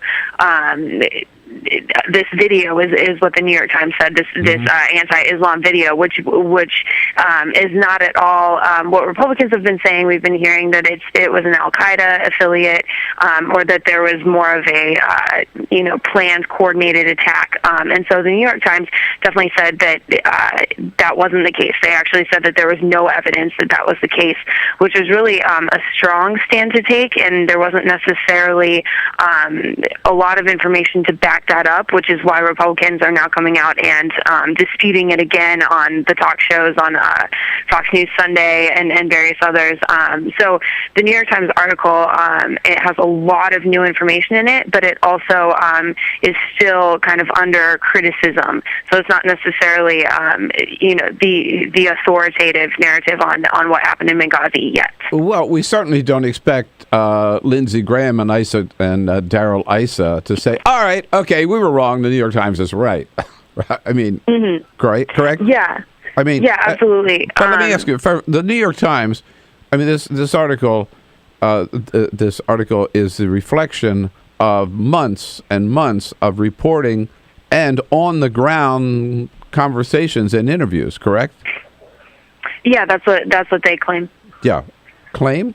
I mean, do you sound like you don't believe it? Well, but that's what they say. Various Republicans have criticized that. No, but I mean, are you suggesting you don't believe they did that reporting? Oh, that's not what I'm saying. I'm telling you what various members of Congress are saying. Representative Rogers, the chairman of the House Intelligence Committee, he has disputed this, and he said that Al-Qaeda was involved in this, and he said that his knowledge of that is based on classified cables, which the New York Times actually came out in a response to some of this criticism, and they said that if Mr. Rogers has evidence of a direct Al-Qaeda role, that he should make it public. Otherwise, their investigation should stand as the authoritative narrative. So that's kind of where this issue stands right now. Right. So, in other words, the New York Times is presenting the results of their investigation, and Republicans refuse to believe it. Okay, what else is new, right? The Sun came up this morning. But isn't the New York Times, in effect, also saying that what Susan Rice said that first Sunday morning after the attack on our consulate was correct as far as we knew at the time? Yeah, that is what the article came out and said. Yeah. So where does it go from here? Well, it goes, it's going to continue on. As you said, it's a political football. We'll probably hear more from Chairman Issa about what he's called it a cover-up, which is obviously, that's taken a lot of heat as well. So, but he's been holding various hearings into this. Congress has been really interested in holding hearings on this, so I would imagine there will be more of those. But this report certainly illuminates a lot of new information, but there's still some criticism of it as well. The other thing that the other way the New York Times has made a lot of news, of course, this week, not only the Benghazi article, but their editorial on it was yesterday, I guess, not New Year's Day, on Edward Snowden, calling for clemency for Edward Snowden. I want to play, first of all, before you get your response to that, again, we're talking with Leigh Munsil, who is a defense reporter for Politico, Politico.com. So Congressman Peter King responded yesterday. He sort of went nuclear on the New York Times over its call for clemency. Here's Peter King. As far as I'm concerned, Edward Snowden is either a traitor or a defector or both, and the New York Times is an accomplice. To me, their editorial today, and the whole pattern over the last several years, they've really made themselves a blame America first rag, as far as I'm concerned. All right, so there they are, an accomplice to treason, Leigh. The New York Times has not made friends with Republicans in recent weeks. They're doing a lot of things that are making various members of Congress mad. I would argue that it's not their job to make friends with Republicans or Democrats. Absolutely. Absolutely. But, the Snowden editorial has also gotten a lot of attention, and it really is kind of a shift in the response to the Snowden leak and where that went. Kind of the immediate response to the Snowden leak over the summer was a lot of calling for him to turn himself in and, face the weight of the law and then, be responsible for his decision to leak the information as opposed to fleeing to Russia. But the New York Times coming out and saying that some sort of clemency should be offered to him is really a big step, or it shows more public support for Edward Snowden than we've seen in the past. Do you see in your reporting and talking to defense officials and national intelligence officials any let's say, weakening maybe in their strident opposition, not opposition to Snowden, but their attempts to really bring him back and have him face criminal charges? Not really. The government has been very, very firm. The Obama administration has been very firm about wanting to even make an example of Snowden to try to stop future leaks. They've talked about how this leak of the NSA information has been devastating to national security. And immediately after this issue kind of got floated a couple months ago, or it's been talked about a long time, but this was kind of floated, I guess it was a few weeks ago, not a few months ago, and the administration came out right away and said that's not going to happen. That's not even on the table, that there would be some sort of amnesty or clemency for Snowden. So, but these sorts of things, this sort of drumbeat can sometimes change the public discussion. So it could potentially change things if more people get on board with what the New York Times was saying. It could be different, but as of now, it seems like the government is not willing to go with that. Yeah, it just seems there's a contradiction here, and we have your friends from Politico and myself at the press briefings with Jay Carney have raised this issue that if in fact there's now a judge's decision, there are 2 more cases pending. The president appointed a panel that looked into this. They came back and recommended some pretty serious changes, right, to the way NSA is conducting its business. The president is going to give a major speech on this. We're having this big conversation about has NSA gone too far and how do we balance what they're doing with our right of privacy. None of this would have happened without Edward Snowden. So I think at some point they're going to have to come to a decision about giving him some credit, right, for starting this conversation. I mean, this conversation is going to be a big part of what we're talking about for the next several years. It certainly will. It'll be a big deal. Yeah, in the administration and in the Congress as well. So. And if he turns out to be vindicated because of that, that could also change the outcome of his status in the eyes of the law. All right. Yeah. Well, if Peter King is as upset as he is, then I think Edward Snowden may have done something right. But that's just my opinion here. Hey, Leigh, thanks so much for joining us this morning. Happy New Year to you. All right. Yeah. Thank you for having me. Hello to you, all of our good friends at Politico. Thanks so much, Leigh Munsil at Politico.com. It's Munsil, Munsil.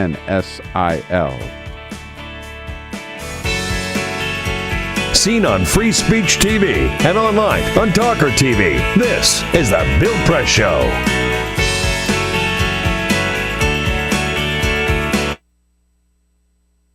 It is possible to read the history of this country as one long struggle to extend the liberties established in our Constitution to everyone in America.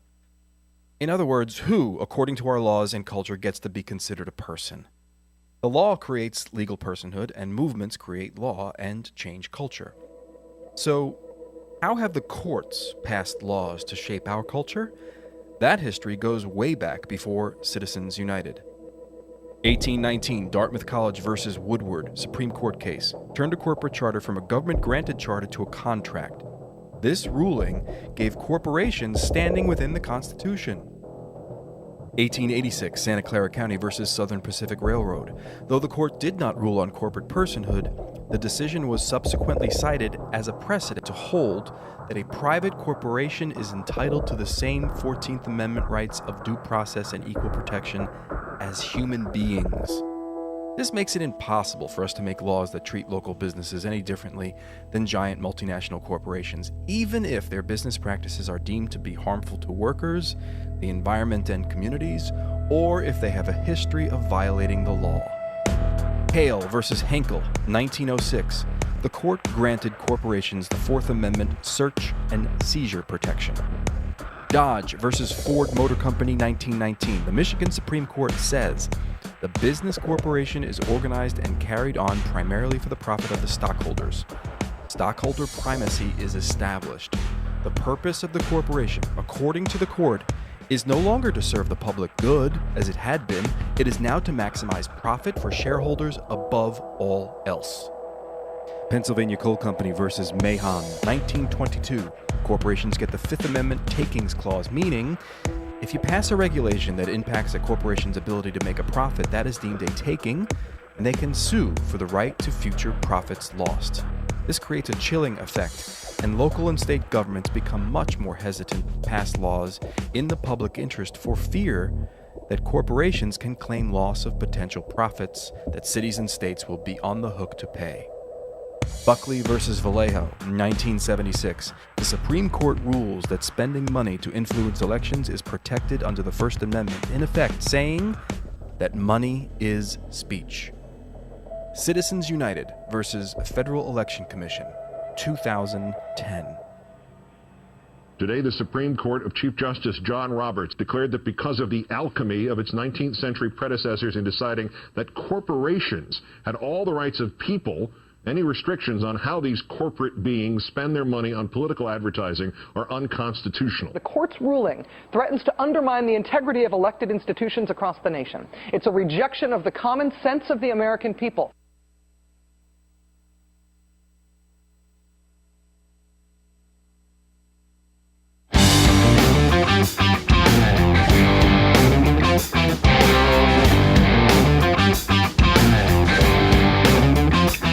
Seen on Free Speech TV and online on TawkrTV. This is the Bill Press Show. Hey, here we go. 13 minutes before the top of the hour here. In the next hour, Erik Stegman from the Center for American Progress will be joining us, as well as Greg Mitchell, who is a writer, a great author, political historian, and writer for The Nation magazine. Just a little follow-up on what we were just talking to Leigh Munsil about Edward Snowden, not so much, but particularly about Benghazi and this New York Times report, because I think this is really, really telling. It tells a lot about what the Republicans have been up to, and what they're willing to do to make a case against President Obama, which in this case is to exploit a real tragedy, to exploit an act of terror and to turn it into a political football, which they have done since September 11, 2012, particularly led by Darrell Issa, chairman of the House Oversight Committee, and Lindsey Graham, of course, up for re-election as Republican senator from South Carolina. So the New York Times did what Darrell Issa and Lindsey Graham have not done. They're not just flapping their gums, right? The New York Times sent their reporters down to Benghazi for months and months and months. They talked to people who were among the attackers on our consulate down there that night, which claimed the lives of 4 Americans, including our ambassador, Chris Stevens. They interviewed them. They interviewed guards. They interviewed all kinds of people who were there on the site. And here's what they concluded. I just want to read a couple of paragraphs. This one key paragraph here from the New York Times report last Sunday.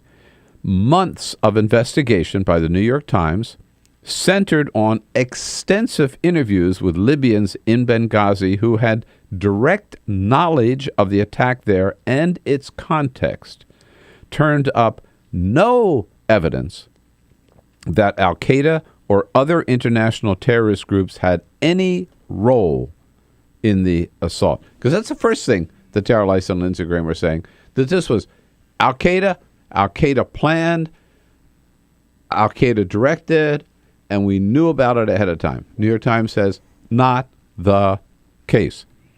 The attack was led instead by fighters who had benefited directly from NATO's extensive air power and logistics support during the uprising against Colonel Gaddafi. In other words, these were people that we helped overthrow Gaddafi. And then they turned against us. Why?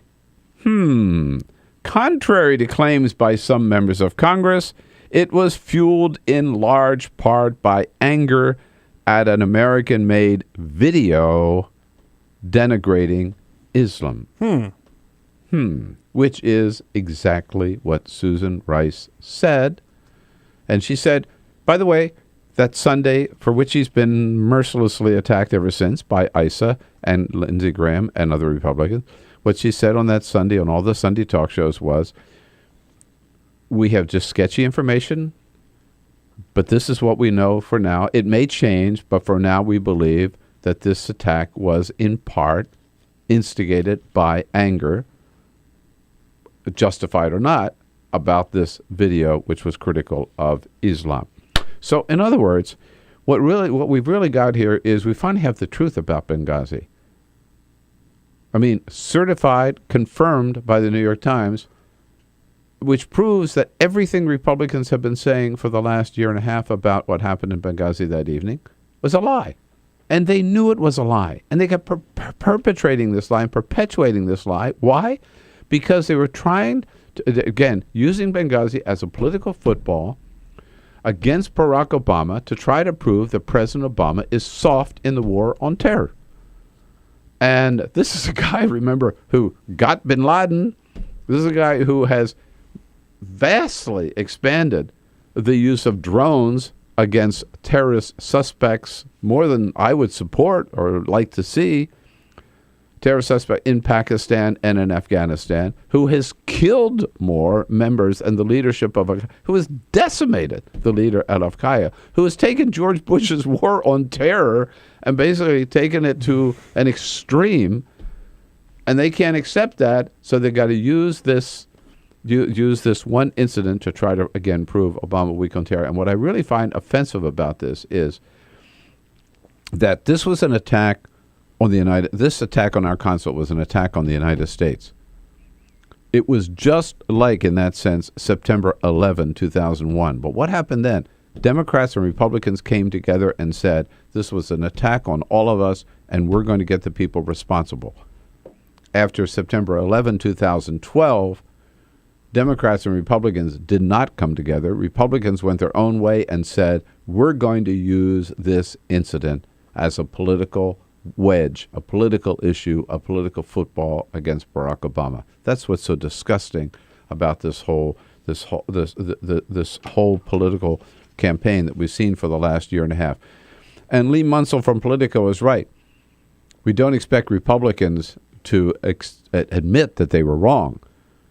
We don't expect them to move away necessarily from this issue, but I think they better find another horse to ride, because Benghazi is over.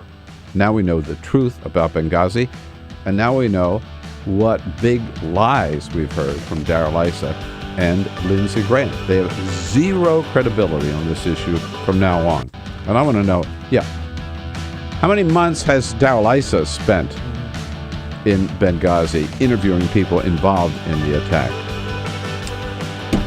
It's the Bill Press Show, Friday morning. We'll be right back. This is the Bill Press Show.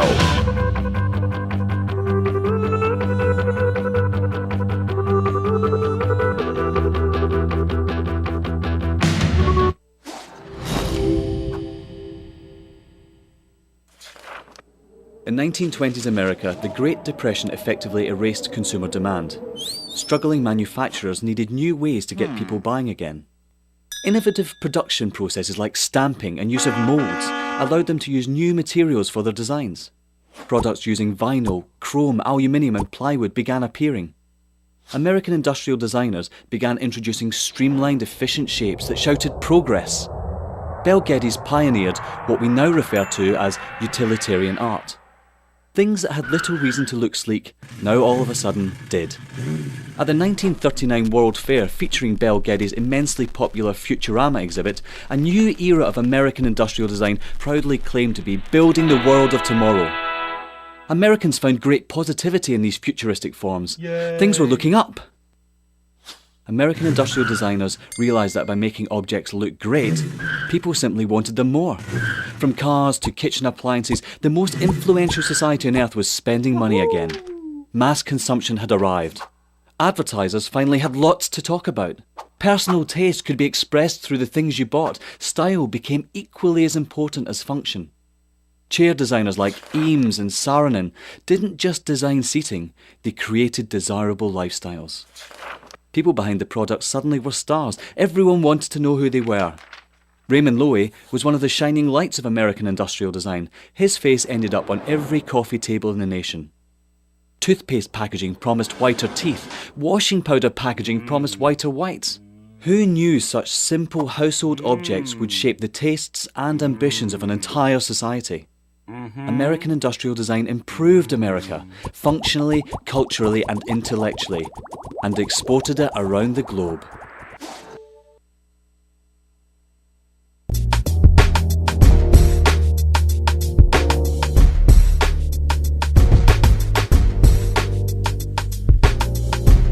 Are you ready for hour number 3 of the Bill Press Show this Friday morning? Well, those of you on free speech, we're going to lose you, unfortunately, unless you make the big leap over to the video stream, which we encourage you to do so. Greg Mitchell from The Nation magazine will be joining us in the next hour, as well as Erik Stegman from the Center for American Progress. So jump over to youtube.com/TawkrTV and stay with us for hour number 3 this Friday morning. Lots more to talk about. Look forward to getting your calls.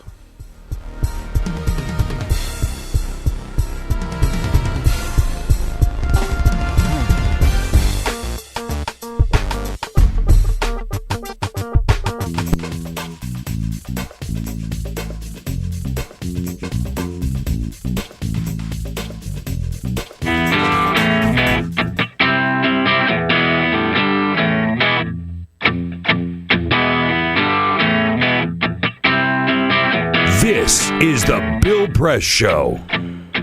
Poverty. Yeah, don't hear much about it, but it is a real issue and a real problem and a reality in this country. Erik Stegman from the Center for American Progress joins us at the top of the next hour to talk about it, and then he'll be followed by Greg Mitchell from The Nation, Peter Ogburn. Sergio Garcia is 36 years old, not the golfer Sergio Garcia. This is a different Sergio Garcia. He's 36 years old. He lives in California. He came to the United States from Mexico illegally when he was a teenager. Brought here by his parents. His parents. However, yesterday it was ruled that he can practice law as a licensed attorney even though he doesn't have a green card. He passed the bar on his first, I read. Passed the bar, yes, indeed. On his first attempt. Yep. Right? Yep. And so it was all up in debate over he's not an American citizen, doesn't have a green card, can he practice law? It went to the courts yesterday, and the California Supreme Court ruled unanimously, you can practice law even though you don't have a green card. I think they made the California Supreme Court said this. I think they made the right decision. Now, I hope he uses his legal expertise and access to the courts to become an American citizen. There you go. There he is. Then everything will be good. This is the Bill Press Show.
Broadcasting around the nation, on your radio, on your TV, and online. This is the Bill Press Show. Happy New Year, snowbound East Coast this morning, but we're still here. We fought our way through. Good to see you this morning. Welcome to the Bill Press Show on a Friday, January 3rd. Great to see you. And salute to all of you who are dealing with the snow from Chicago all across the Midwest and here on the East Coast. Finally, we got our share of it yesterday. Just a couple of inches here in Washington, D.C., but a hell of a lot more, of course, up in Boston and in the New York City area and even in the Chicago suburbs. But the show continues. We fought our way in this morning. We're here for you, with you, to talk about the news of the day here in our nation's capital, around the country, around the globe, and taking your calls at 866-55-PRESS, 866-55-77-377. Thanks for joining us. Join me in saying hello to the team this morning. They all made it in. I don't know. We expected, we might have a couple of people in snowbanks this morning with Peter Ogburn and Lisa Murphy. Good morning. We made it. Good morning. From north and south. That's right. Yes. We had to wake up a little earlier, and we were up a little late last night. So well, that was because of the football game, not because of the snow. Right. Well, yeah, but we'll talk about that later. Alicia Cruz made it in from up and around Balmer, as did our videographer, Cyprian Bolding. And, of course, don't forget, thanks to Cyprian, you can follow us on our video stream at TawkrTV, youtube.com/Tawker, TAWKR-TV. We're going to talk about poverty here at the top of the hour and how bad is it in this country today and what we might be able to do about it. The Center for American Progress has had a big program dealing with this issue for the last few years. Erik Stegman is the manager of their project called Half in 10, cutting poverty in half in the next 10 years. Right, Erik? That's right. Thanks for having me. Nice to see you. Thanks for coming in this morning.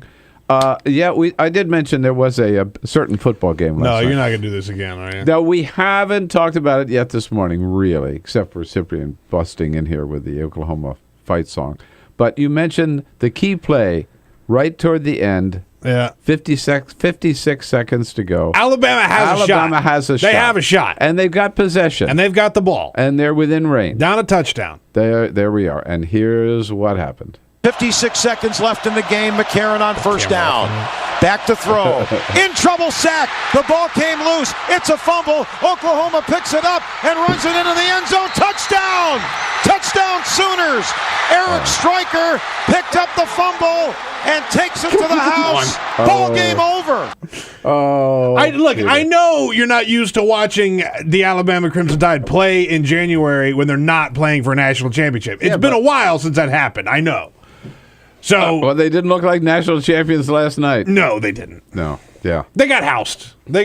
I mean, they got beat. I mean, straight up. And they were favored. I mean, they were favored big time, by over 2 touchdowns. Yeah. All right. Do you have any money on the game? No, I didn't. No, I didn't. Chicken? No. Eric, that's what real loyalty is. Do I hear the Oklahoma fight song here? Oh, God. All right. Cyprian's been tormenting me. So, poverty here at the top there. There it is.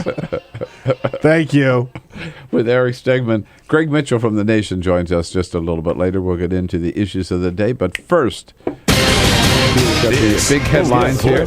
Yeah, sure. Let me do the headlines here. I'm still in mourning after the game. All right, so Ford more years, Bill. Ford more years. That's the new slogan from Rod Ford, Toronto mayor. He is running for another term. He filed yesterday, put his name on the ballot. He was the first candidate that showed up at City Hall when registration opened.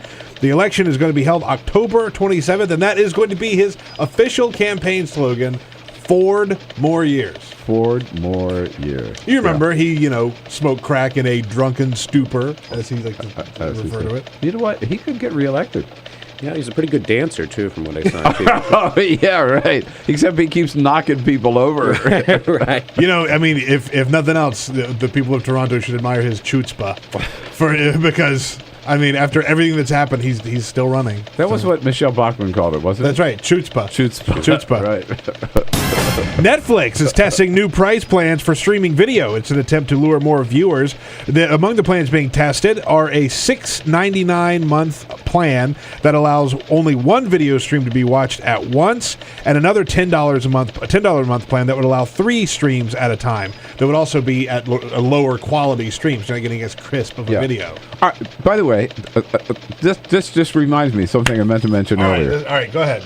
I'm a strong union member and have been for 30 years, and I'm proud to be a union member of mine. Sir. All my union brothers and sisters out there, I salute you. One of the great things about being a member of my union now is that AFTRA has merged with SAG. Right. And because we're Screen Actors Guild, I was a member of both, but now they merged. And because of the merger, we now get copies of all the latest films that are up for Academy. If I've been nominated. By the way, I'm not getting. What? I'm not getting them. When I got back from my Christmas vacation, I had in the mail American Hustle, 12 Years a Slave. There are at least 6 top-run movies that I've got sitting on my desk. Who do I talk to? I'm not getting them. It's screener season. It's a good time. No, and they're all coming out with for your consideration. That's what they all. Yeah, you're not getting them. No. Yeah, I used to live in Los Angeles. I love those. Yeah, yeah, absolutely. I got to get on that.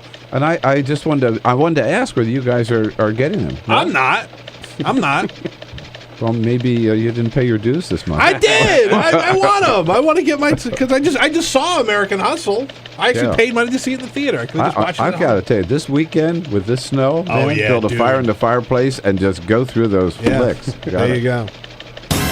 All right, one quick final story. Indian Trail, North Carolina, councilman by the name of David Waddell, he resigned, and he did it in a very bizarre way. He tendered his resignation letter written in Klingon, the language of the warrior race of Star Trek. Yeah. Yes. In fact, he didn't even offer a translation. The mayor of Indian Trail had to go and use Google to translate the letter to actually find out that he had resigned. How can you write in Klingon?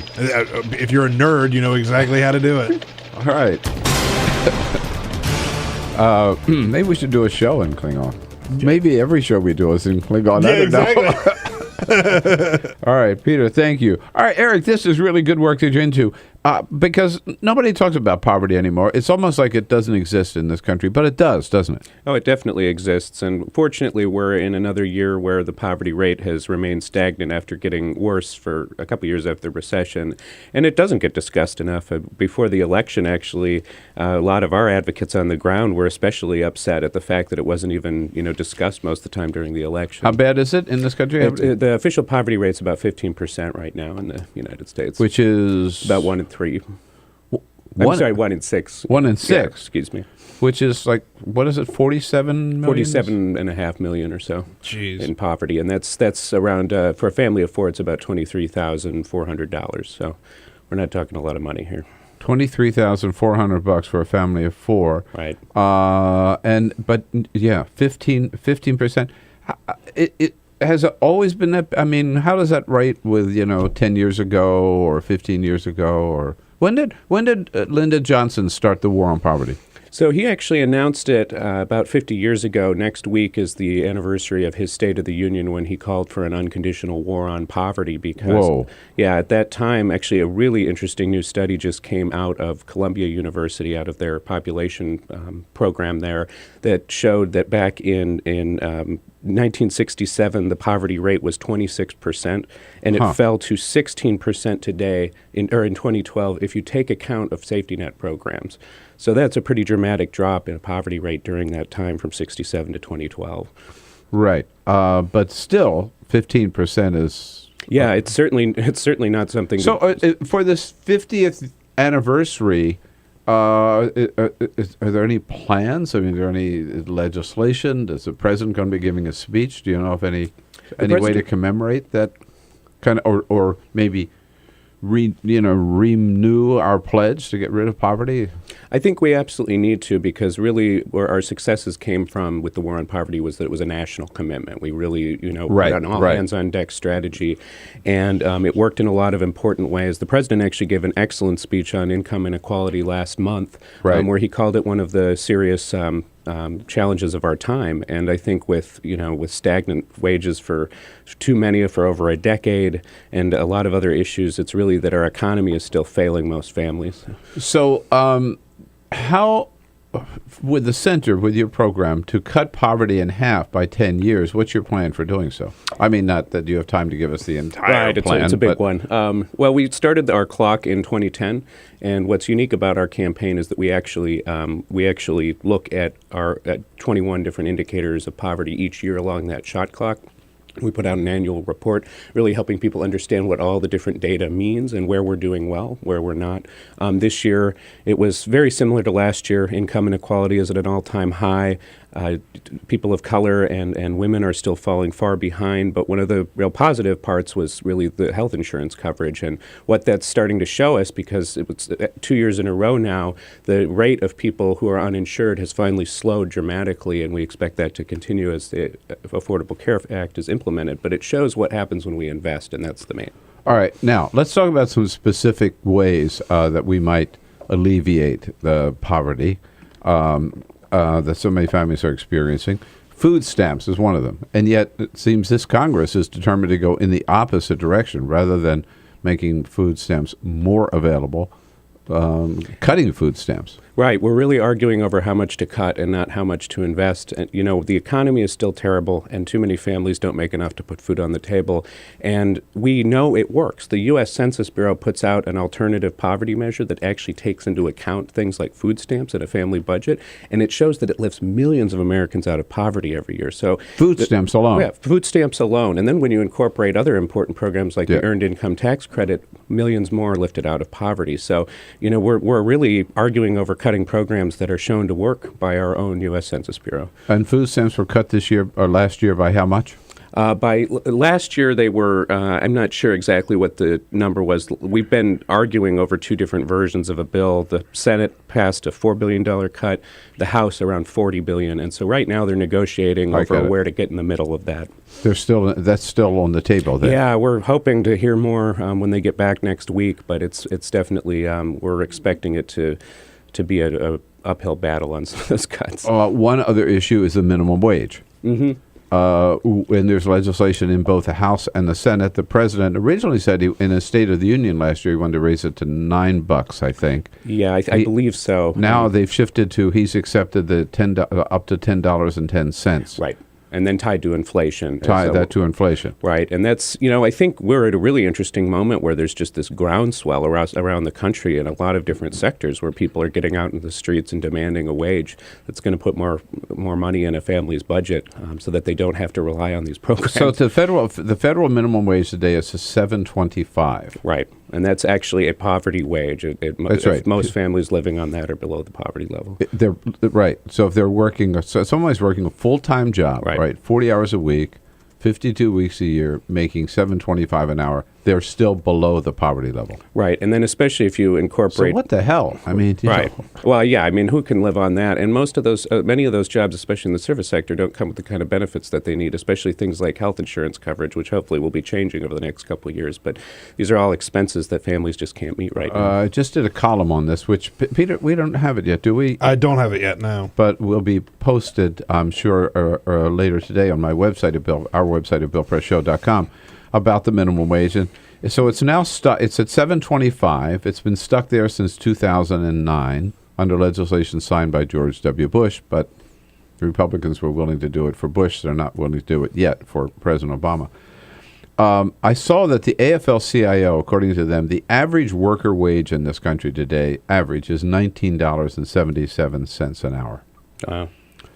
Wow. And if you look at what you just mentioned, the income inequality getting worse. If you look at what some CEOs are making today, some of them are making, $25,000 an hour. I mean, or up, $25,000, $30,000, $35,000 an hour, right? They're making in an hour what some families are making in a year. Right, and the last time obscene. The last time we saw this kind of inequality was the 1920s, and that's not an America I think any of us want. We want a country where we can all share in the economic growth. And we look at things like the stock market. It hit record highs again, and yet most families are still living in a recession. That's not how it should be. All right, so here's my question. Okay, if we really want to do something about income inequality, right? Instead of talking, and that some of these CEOs are making $35,000 a year. Instead of talking about a minimum wage, why aren't we talking about a maximum wage? Well, I think there's a couple interesting ways that didn't. All right, get call addressed. me a communist. I don't care. Well, that brings me to the budget agreement that was recently released. It's something that a lot of people don't fully understand. So what it does is it replaces sequestration with about $63 billion worth of sequestration for 2 years. But what Congress hasn't done yet is decided which programs to fund under that. So it raises the cap. It didn't close any loopholes, many of which are used by a lot of these corporate executives, like the private jet loophole. Mm-hmm. So, a lot of the ways that we could potentially, help with some of these issues, especially through the tax code, haven't been addressed at all. Poverty. Some people are talking about, at least the Center for American Progress and its Half on 10 project. Erik Stegman's the managing director of that. He's here with us in the studio. We haven't even gotten to extension of unemployment benefits. Right. That's coming up, too. That and more. Join the conversation here at 866-55-PRESS.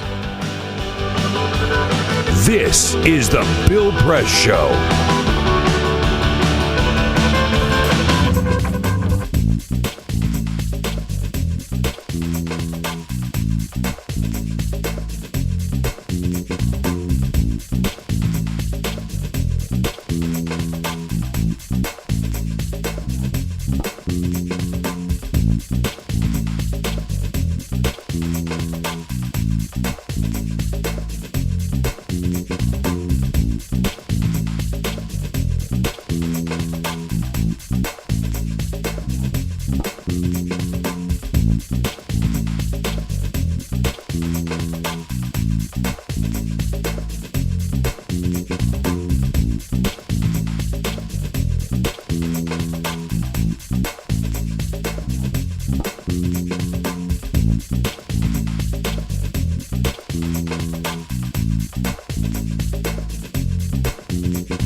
This is the Bill Press Show. Coming up to the 50th anniversary of the declaration of the war on poverty by President Lyndon Baines Johnson. And we're still 15% of Americans living in a state of poverty. The Center for American Progress is determined to cut that in half in the next 10 years. Erik Stegman, you're the LBJ of our time, I guess, right? I don't know about that. You've got the job, Erik. You're in charge here. We were talking about minimum wage. Before we move on, the other thing I discovered in doing a little research for the column yesterday is that Americans, even Republicans, overwhelmingly support raising the minimum wage. I mean, this is something that people just don't think people ought to be working for $7.25 an hour, right? Yeah, it's got broad public support, and I think especially because it's not tied to inflation, we all see costs go up every day. It's an everyday sort of situation for everyone in the country, and so I think it's a very practical thing to do, and everyone gets that. Let's just set it at whatever we can, 10, 12, 15. I think $15, and then tie it to inflation, and then don't fight about it every year. Just right, exactly, and I think that's exactly what a lot of people in Congress want to do, and as does the president. And it's one of the fastest tickets out of poverty. It helps people get off a lot of these programs, too, because they can support themselves. A lot of people are in poverty today because they've lost their job. The only thing that's keeping them going is unemployment insurance. Those benefits ran out January 1. Will they be extended? It's rocky waters on that front. That was a particularly unpleasant Christmas gift that Congress gave to families across the country. It's about 1.3 million lost those benefits right after the holidays. And we need these kinds of programs until our economy is where it should be. And right now the economy is still failing, and that's the biggest issue on the table. Right. I mean, economy, we're making progress, but very, very slowly. Okay. So the if you want to follow the work of Half in 10, and you've got a lot of information on your website, where do they go? halfin10.org, all one word. halfin10.org, and you find out how we are doing in this continuing war on poverty, led by the Center for American Progress. Erik Stegman, thanks for your good work, and thanks for coming in this morning. All right, thank you. All right, we'll be right back. This is the Bill Press Show.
Seen on Free Speech TV and online on TawkrTV. This is the Bill Press Show. All right, 33 minutes now after the hour. Friday, January 3rd. Great to see you this morning. We're coming to you live from our nation's capital and our studio on Capitol Hill in Washington, D.C. Brought to you today by AFSCME. You know, the good men and women of AFSCME. Under President Leigh Saunders, the largest public employee and healthcare workers union in the entire country. Growing bigger and bigger every day thanks to the Affordable Care Act. For more information about their good work, you can visit their website at afscme.org, afscme.org. New York Times stirring up a firestorm this week with their big editorial, Edward Snowden whistleblower, they call him, suggesting that he should be offered clemency and allowed to come back to this country. That has, again, stirred up a lot of comment, including from our next guest, Greg Mitchell, daily writer for The Nation magazine. Hello, Greg. Good morning. Oh, hi, Bill. Nice to talk to you again. Nice to talk to you again. I think I can also introduce you as an accomplished writer and author of the book Campaign of the Century, correct?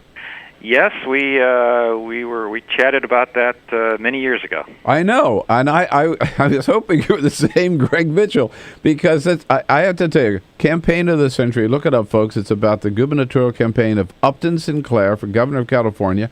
One of the best political books I have ever read, still today. So well, congratulations. Thank you very much. Now being made into a musical for Broadway, believe it or not. Get out of here! Really? That's right. Yep. Good for you. Congratulations. What was so unique about that campaign?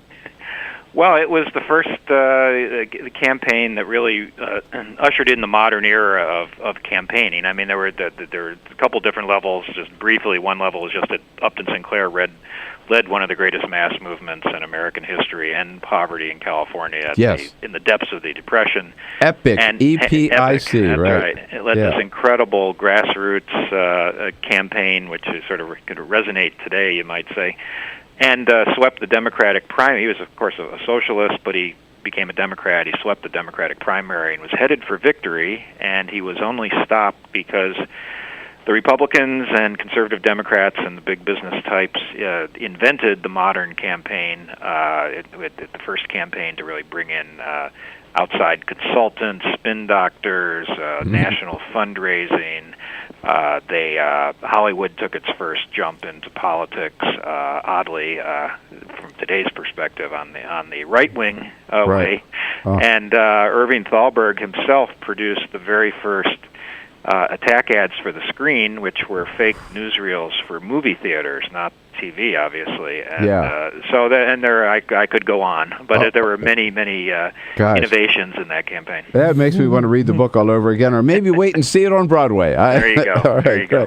So let's talk about Edward Snowden. I mean, as the Times says, he may have committed a crime, but he did a great public service in so doing. Others have said to give him amnesty or clemency or whatever would just encourage everybody else to break the law. Right. What's the story here?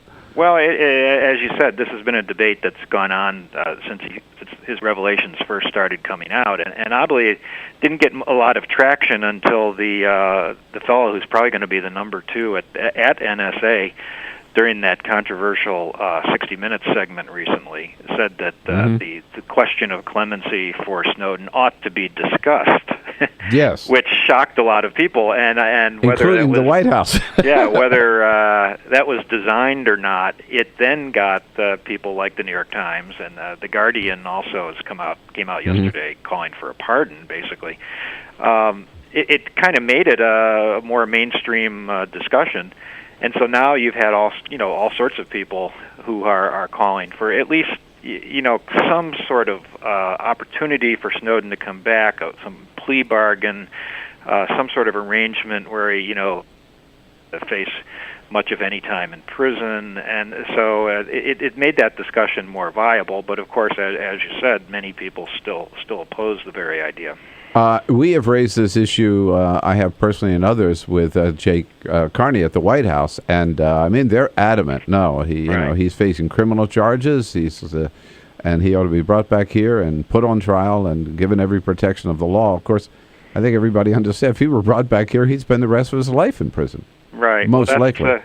Yeah, I mean, he's being charged with serious violations of the Espionage Act, theft of government property, and that's just for starters by the time they got through with them. Now, it is possible that there is the White House has a public stance, but behind the scenes, they may be trying to work something out. But one problem is that the assumption is that, well, let Snowden come back and then he'll turn over all his documents and that'll be the end of it. But of course, he long ago gave the documents to journalists. They're out of his hands. I mean, I suppose the journalists could offer to burn them, but I don't think that's going to happen. So it's not like Snowden is sitting over there with a few thumb drives, and okay, I'll bring them back, I'll turn them over, and that'll be it. So I'm not sure what bargaining position he has in that sense beyond, some people might say a moral point.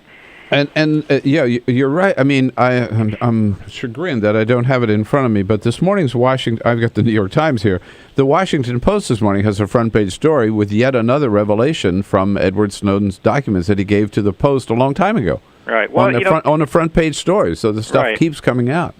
Well, even if you read the places that are backing leniency for him, they don't argue that he didn't break the law. I mean, if you're going to be a strict constructionist, you'd say, well, if someone breaks the law, even if they save the world, if they alerted the world that an asteroid was about to strike us, but they broke the law, they should still be punished. But the view that many of these people are taking is say, look, the magnitude of what he has revealed, the ripples that have come out of it.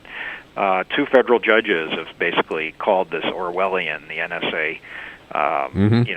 Snooping, and Obama's own panel has recommended all sorts of changes. And so the argument is that the importance of what he has revealed is so great and continuing spheres that you sort of have to say, look, what he did in the main is going to turn out to be very positive, or at least give the American public a chance to decide how they weigh security versus privacy, and that yes, he broke the law, but in this case, you have to cut him some slack. You mentioned again, we're talking with Greg Mitchell, a daily writer for The Nation, thenation.com, of course. Greg, you mentioned the presidential panel. If you look at the panel really says that NSA had gone way beyond where they ought to go in terms of the data that they were collecting, and there should be some limits, including let the phone companies keep this data, and NSA get access to the data only when they have reasonable suspicion that someone is in fact in touch with some terrorist or terrorist organization. So they almost confirm what Snowden is saying, right? Don't they? Well, I think they do. I mean, I don't think people have questioned that his documents are not real, legitimate, or that they don't reveal things that have been hidden, reveal things where people have lied to Congress about, lied to the American people, lied to the press. They then say, well, okay, it basically just need a little tweak to, give us so we have a little more oversight, and then let Congress handle it, or let the federal officials handle it, and so forth. But what's ironic is that this comes, it really wasn't that long ago. You remember President Obama's major speech where he sort of said, "Look, we've had the decade of the war against terror. We've had this incredibly dark period, and now we must start to climb out of it. And we must start to bring to a close this era of maybe being too obsessed with the war and terror." And then he does nothing but defend one of the worst abuses of the entire era. So, no, indeed. Well, now the president is scheduled I was there at his last news conference before he left for Hawaii, and he talked about the speech he's going to give in January, where he's going to lay out, okay, here are the reforms that I want to see in the NSA. But again, I would hope that as part of that speech, he would say, you know what, we have to say we would not be having this conversation. There would not have been these judicial decisions. There would not have been a presidential panel. I would not be giving this speech if it were not for Edward Snowden. Right. Well, we'll see what happens with that. The chances it'll say that, right? A snowball's chance in hell, I guess. You turn if you say, well, we have to. We're going to let the intelligence panels in Congress, have more oversight. But these are the very panels which have been doing nothing but slamming Snowden and saying that backing the government on all these different things, bipartisan. and rubber stamping anything the NSA ever wanted. Right.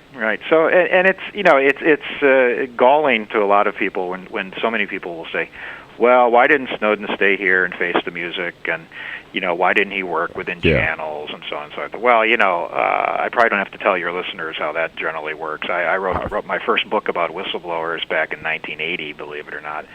And, things haven't really changed. And he would have very little protections.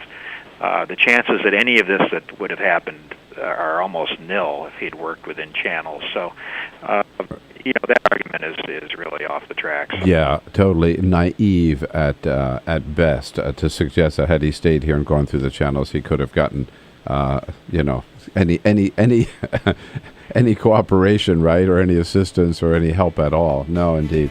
Well, Greg, thanks for being on top of this, and thanks for all the good work you've done over the years. And it's nice to have you back, and thanks for your time this morning. Thank you, Bill. Good talking All right, to you. Greg. Don't forget again that book, a great book, The Campaign of the Century, all about Upton Sinclair, the first campaign of the modern era. And now it's going to be a Broadway show. That's exciting. Yeah. All right, we'll be right back here on The Bill Press Show. Stay with us. This is The Bill Press Show.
Seen on Free Speech TV and online on TawkrTV. This is The Bill Press Show. All right, 12 minutes before the top of the hour, before we head into the weekend here on The Bill Press Show. Good to have you with us. on your local progressive talk radio station and on our video stream, which is TawkrTV, youtube.com/TawkrTV.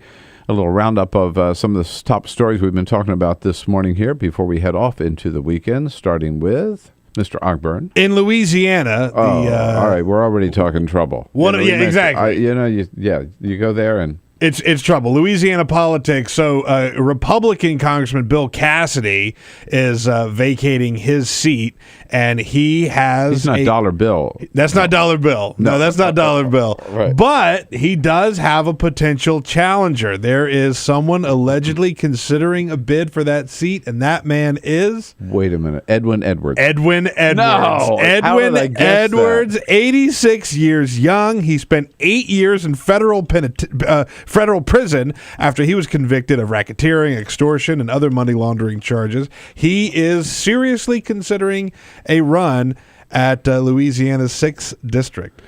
Edwin Edwards, former governor of Louisiana, who, of course, famously, when he was running for re-election at one time, said that he was certain to get reelected unless he was caught in bed with a live girl or with a dead girl or a live boy. That's it. And you remember his? I don't know if he's going to use the same campaign slogan this time around. I covered that campaign when he ran against David Duke. Yeah. I was a reporter in Los Angeles. Went down there with my cameraman. We covered that race, and David Duke, of course, the KKK, head of the KKK, and Edwin Edwards, even then known to be have broken the law, shady, a criminal, shady, whatever. And so the choice was between the Klansman or the crook. And Edwin Edwards' campaign actually put out bumper stickers. I've got one somewhere in my collection. Oh, man. Vote for the crook. It's important. That was his campaign. It's the greatest. Vote for the crook. It's the greatest. It's important. And he won. Yeah. Yeah. So he's got to, oh, my gosh. He'll be colorful. It's a rumor, but he is taking it very seriously. All right. The big news of the day, of course, is the weather. That snowstorm that started in the Midwest that really sucked Chicago. But Chicago can deal with, they're ready for it. They're ready for it. They can deal with it. They got it together when it comes to snow. They've had a lot of it. It moved east overnight last night and walloped 21 inches up in Massachusetts. Maybe 2 or 3 inches here in Washington, D.C. More out in the suburbs. In the suburbs, we got a little more. Right. And in New York City, it hit New York City.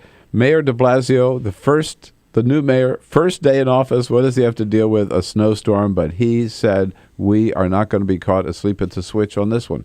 It would have been nice to have a nice, calm first day, but we have snow on our mind, and we are focused like a laser. You bet they were, man. I got to tell you. And I'm sure that I haven't heard any bad reports, at least, about New York so far. I think they're on top of it. Mayor Menino up in Boston, heading out of office, but before he leaves, he's got one more snowstorm to consider. They got I'd say maybe 21 inches up there or more, 24. Here's one resident of Boston complaining about how he's going to have to spend his day. It's light and fluffy, but still 18 to 24 inches of light, fluffy snow it's still 18 to 24 inches of shoveling. Yeah, you bet. I will shovel that light, fluffy snow happily. But the wet sludge that we have drives me crazy. Yeah, that's not what we had in Washington, D.C., not light and fluffy. The other big news, of course, continuing stories out of Denver. We don't know whether there's been any snow in Denver or not, but I don't think the people of Denver know whether it's been snowing in Denver, or they don't even care because they're standing in line at the pot stores, right? They're happy. Here is the owner of one of the stores just talking about how much business they did the very first day. Her name is Tony Fox. We were able to serve almost 500 people yesterday. We had to shut down the line at 3 o'clock in the afternoon. People waited over 4 hours to come in and see us. Imagine that, man. I bet. And that's true of every one of those 35 stores that opened up. Yeah, I'm sure. Yeah. I mean, just think about just a curiosity factor, right? If you're just a person who is not a daily or weekly pot smoker, you're just not turned off to the idea of marijuana.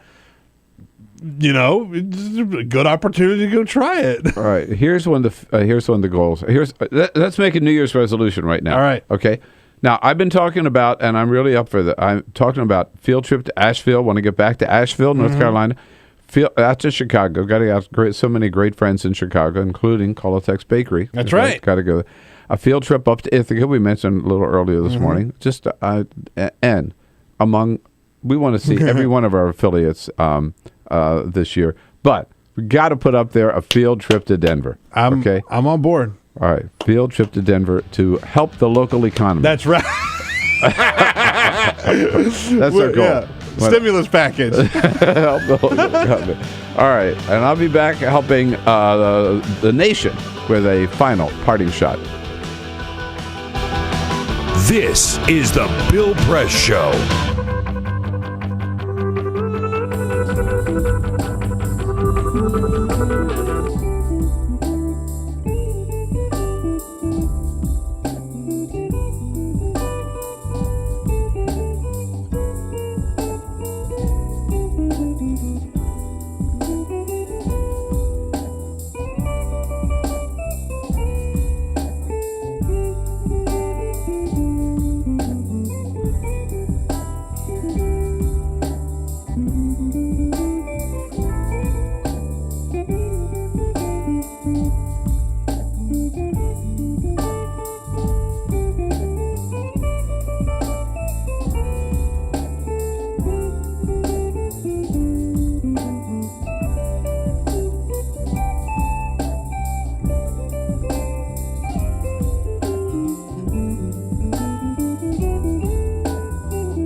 The Parting Shot with Bill Press.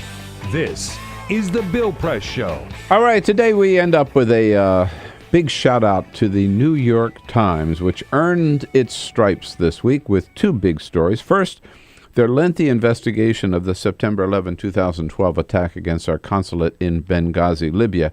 After months of on-the-ground digging and reporting, they concluded that this was no al-Qaeda terrorist event, that there was no advance warning of the attack, that in fact it was triggered by anger over release of an inflammatory video, and that there was no way military aircraft could have reached the scene in time. In other words, everything the White House said was true. Everything Darrell Issa said was a big fat lie.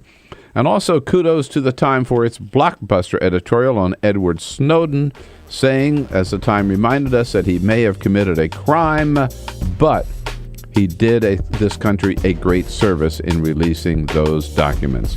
The New York Times, I've been saying for a long time that they are America's one great newspaper, and they proved it again this week. Thank God they are there, making all of us journalists proud. That's it for today, folks. That's it for this week. Have a great, great weekend. See you back here on Monday. This is the Bill Press Show.